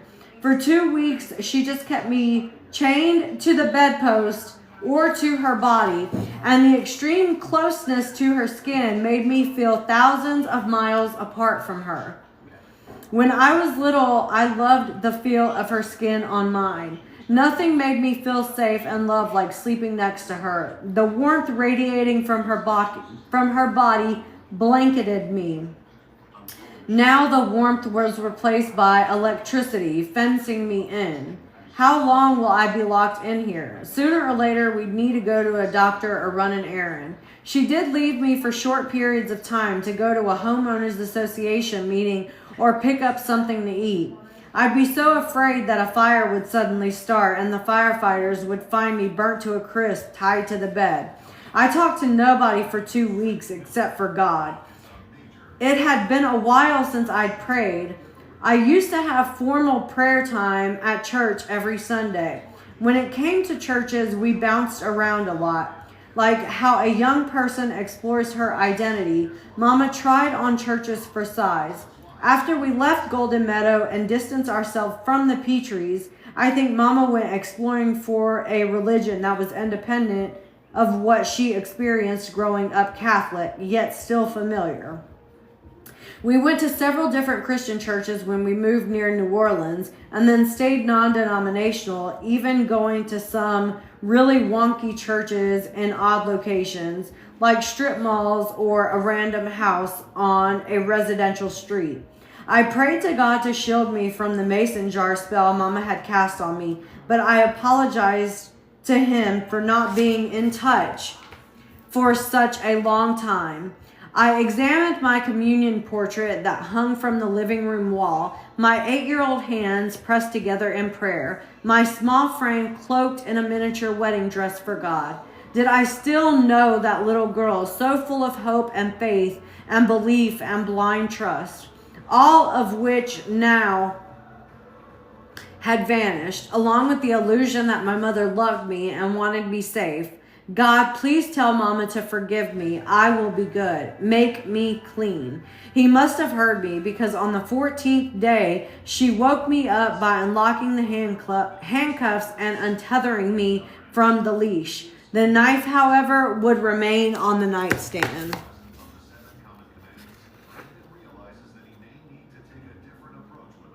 Right. Very good question, user. Why were none of these church people interviewed? The only ones that were interviewed were the neighbors. Let me see how... Okay, we're going to go through chapter 9 and then stop at chapter 9, because chapter 10 is about Nicholas. And I want to start that off with... I want to start chapter 10 off tomorrow, so that we can start off by talking about Nicholas and have an actual discussion about Nicholas, because I've heard some things in this book about him are very disturbing, to say the least. So I don't want to end talking about him. I want to start tomorrow's by talking about him. That way we can give him the dedication and time that he deserves, so I don't feel rushed, because there are a lot of things that I feel need to be brought up in regards to Nicholas so that he can have justice. I've been going live every evening at 7 p.m. Eastern Standard Time, so we'll start tomorrow with chapter 10, but let's finish off tonight with chapter 9. Thank you, everybody, for the follows. Thank you so much for everybody who has donated monetarily. I really appreciate that. Thank you so much. I really appreciate everybody for being here and just supporting me reading this book and us having a discussion about the contents in this book. So chapter 9 says Allons, which I think all of these titles are French. So I think that in French, Allons means let's go. Maybe Mama really had magic powers, because in the months leading up to my second escape attempt in 2012, I knew by the way she increased her surveillance of me that she sensed I was up to something. I couldn't even go to the bathroom without asking permission. It took months to regain Mama's trust after she unleashed me from the bedpost. If I had been allowed to walk, it would have been on eggshells, as I did everything in my power not to upset her. I took my medicine and wore my oxygen at night. The ruse now an open flesh wound, but still ongoing. It was our normal, and I needed it back. So at least she'd take the bell off of the back door. What kept me going was the hope of an escape, and that hope was crammed in a backpack, hidden behind the couch. That and the painkillers. I don't know if it was my nervous energy, but she was tipped off and went on one of her maniacal searches of the house. She ransacked my bedroom, not exactly knowing what she was looking for, but likely thinking she'd know it when she saw it. That's usually something like a crackhead does. You know, they'll go searching and searching and searching. And when you ask them like what they're looking for, they're like, oh, I'll tell you when I find it. You know what I mean? So I don't know that this was necessarily her ransacking anything, but I feel like it was probably Gypsy. Like I said, anytime she says that her mom or anybody else did anything, I'm going to automatically assume that she's projecting. So I feel like this little story is about Gypsy kind of truthfully telling on herself for something that she did, but saying that it was somebody else doing it. After she dumped out all my drawers, she continued to the living room. I slickily maneuvered my wheelchair to block the couch cushion. I was a human compass arrow that led the pirate right to its booty. Move out of the way, my mother said, her eyes darting. I knew I couldn't deny the evidence. Can't you just let me leave? Let me go. I pleaded, looking past her to the kitchen table where her favorite talisman, an old-fashioned Chinese dagger, lay. Not this again, Gypsy. I thought we moved past this. She sounded like I was begging her to let me go to the mall or even to date Dan, who wanted nothing to do with me after she told everyone that he was a pervert and a child molester. I won't bother you, and you'll never see me again, I said, saying the reverse of what she wanted to hear. Rushing to the kitchen table, I swiped the dagger and grabbed a .22 caliber BB gun she picked up at a Walmart. Okay, now she's saying that she knew it was a BB rather than she didn't know it was a BB until after, when the wounds were superficial. So the story changed again. Things to think about. I thought if I aimed the GUN at her, she'd back off. Out of fear, I pulled the trigger and offloaded 10 shots at her, creating tiny slits in her flesh. You shot me. She backed her way into the bathroom. Double-fisted with weaponry, I followed her until I was wedged in the doorway. Give me my bag. I want to go. I came at her with the GUN, now empty, and just held the dagger up while she sat on the toilet. We were at a standoff. Why can't I be like other kids? This surge of heat released from the top of my head. I could feel my arms quivering and my voice trembling. I didn't know frustration could feel this way. Like you want me to twist your own head off and throw it at someone? Why do you shave my head? Why can't I be like Aaliyah? Why is my life this way? All the questions. I was mad about Dan and about the dog leash and about the cow's tongue. The loneliness, the shame, the period pull-up diapers, the pills that made me feel drowsy, the surgeries. I wanted a dad. I wanted a friend. I wanted to laugh. I wanted to listen to the Backstreet Boys. I love you, she said, pressing her fingers against her bleeding flesh wounds. You are my heart, and I can't live without my heart. Something she stole from Blow. And then I asked the question that had been the source of so much frustration. Why can't you let me go? Because I need you. I put the dagger down but held on to the empty gun. Please stay, she begged. I released all that pent-up anger. I felt a relief, then remorse. I saw her flesh wounds and I felt sorry and apologetic for what this escalated to this. I had forgotten that she said she hated me in the alley. All that echoed in my mind now was I love you. We sat on the bed together while she tended to her leg with peroxide and Band-Aid. I couldn't stop crying. The day went by with my quiet sobs. There was hardly anything said. She didn't hit me or tie me up again. I think she was afraid of me. I think she hadn't realized baby could be violent. Honey and baby were equals now. I was scared shitless of her, and she was scared shitless of me. Another dog fight this time, nose to nose. The whole time I never got up from the wheelchair. But from here on, Mama and I were speaking different languages. Of course her mother was scared. She pulled out a gun and shot at her with it. I don't think that Gypsy was as scared of her mother as she portrays that she was.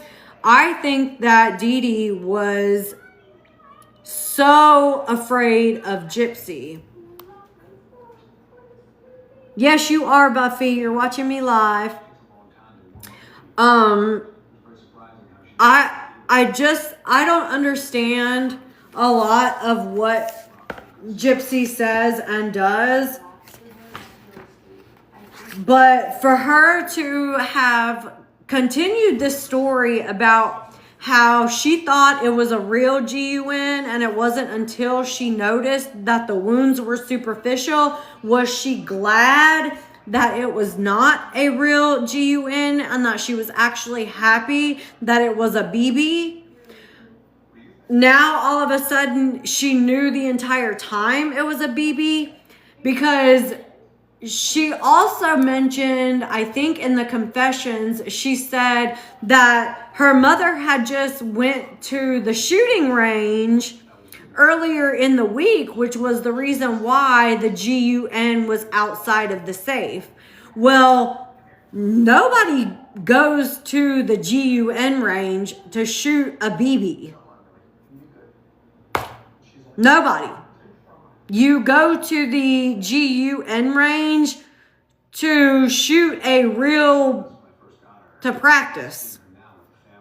That's the reason for going to the gun range. You know what I mean? Like, so, but then when you get to this part, yeah, it may have been to learn how to protect herself from Gypsy. Then she gets to this part about the loneliness, the shame, the period pull-up diapers, the pills that made me drowsy, the surgeries. I wanted a dad, I wanted a friend, I wanted to laugh, I wanted to listen to Backstreet Boys. She doesn't say anything about how her mother was being abusive towards her. It sounds to me like her mother wouldn't allow her to do certain things, and that was the reason why they came to a standstill.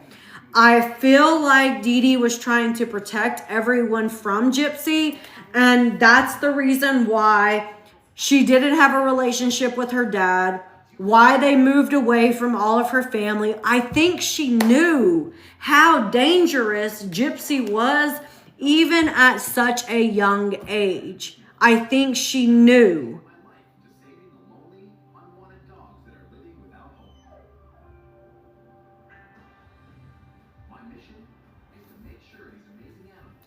Everyone is scared of Gypsy, and it's wild. She didn't even have the balls to do this herself. She basically hired a hitman to do it for her. You know what I'm saying? Like, she's not going to do anything to hurt anybody because she's too much of a coward.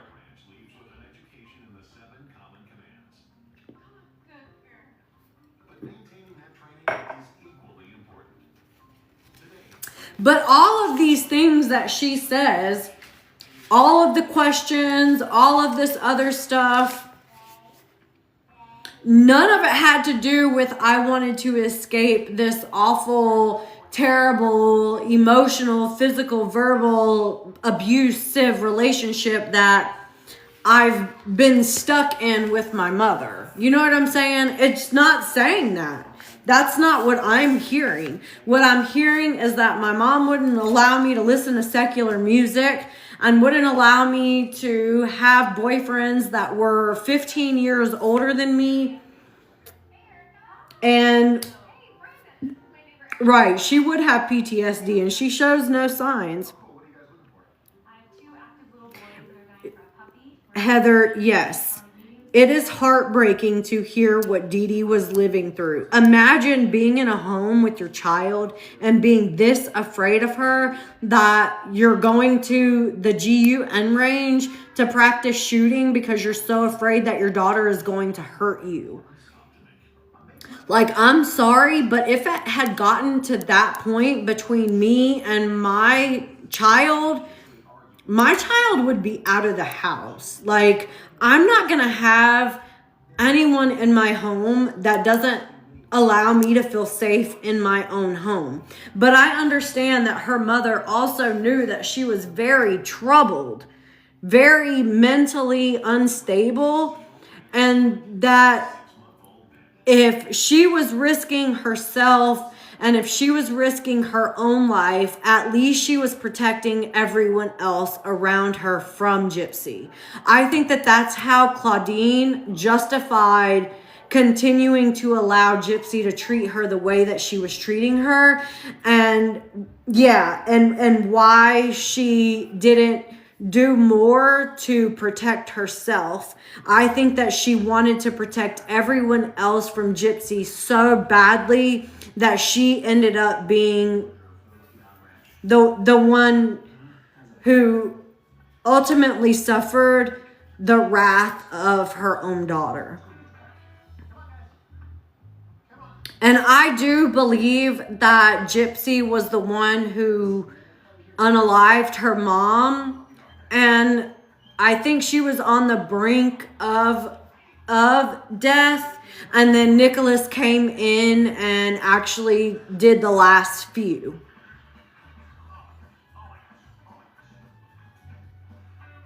Oh, okay. A different opinion on what? Back to Bushwick?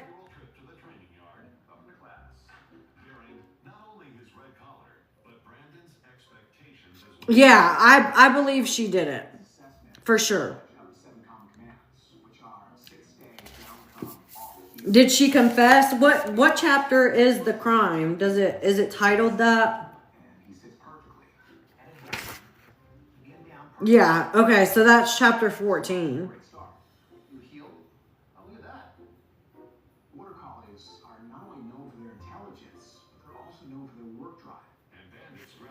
We'll get there. I've been enjoying reading this kind of slowly and having the discussion. I feel like I comprehend a little bit better when I have other people to kind of communicate it with. It allows me to kind of get my thoughts out and process everything so that we're able to kind of run theories back and forth to figure out what the truth actually is and, you know, the lies. I'm sorry, you had to listen to the audio. I have allergies to some dogs, and it's really prevented us from adopting a dog at a shelter.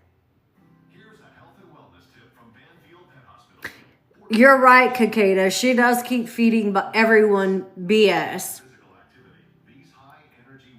And she even mentions that in the book, I think. I think that she mentions him going out to the cab and waiting. Games like fetch, frisbee, or fly ball. Remember, an active and healthy dog is a happy one. I believe that, Sarah. I believe that she's the one who had the rage. She's the one who had the motive. Nick didn't have that much connection to Dee Dee. Not like that.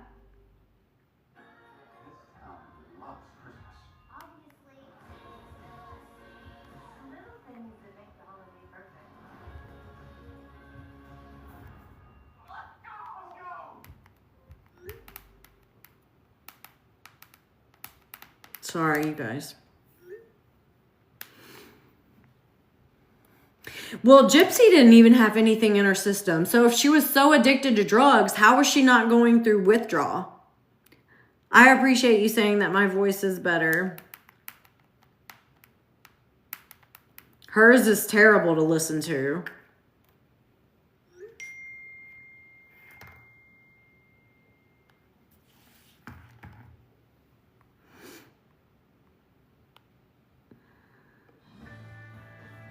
I do. I agree, Amelia. I think that they controlled each other because they needed each other. I think that they were going back and forth about this con.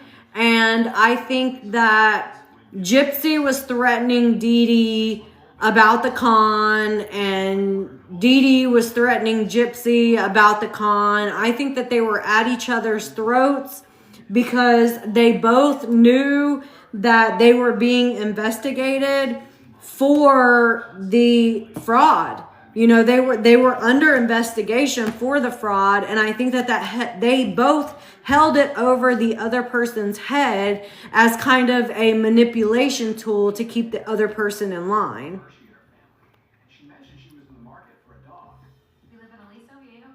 Yeah, I think you're right. Oh, Angel Baby, that the book was to elaborate on what she had already said, to paint herself more as a victim, but also to admit to certain things, just not fully. You know what I mean? Like, she admits to certain things, just not in the full context. An active dog that can run and play with us.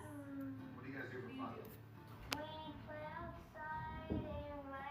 You're right. Back to Bushwick. CPS came to confirm the con, that they knew that, you know, that she was over the age of 18 and that they were lying about the medical fraud. Yeah.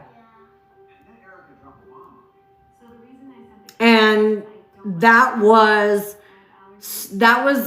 the beginning of all of these,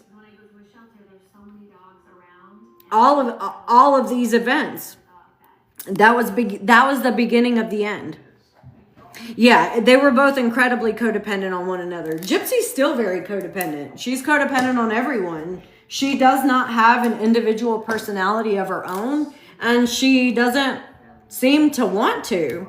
She seems to enjoy having everyone else cater to her and not have any individuality.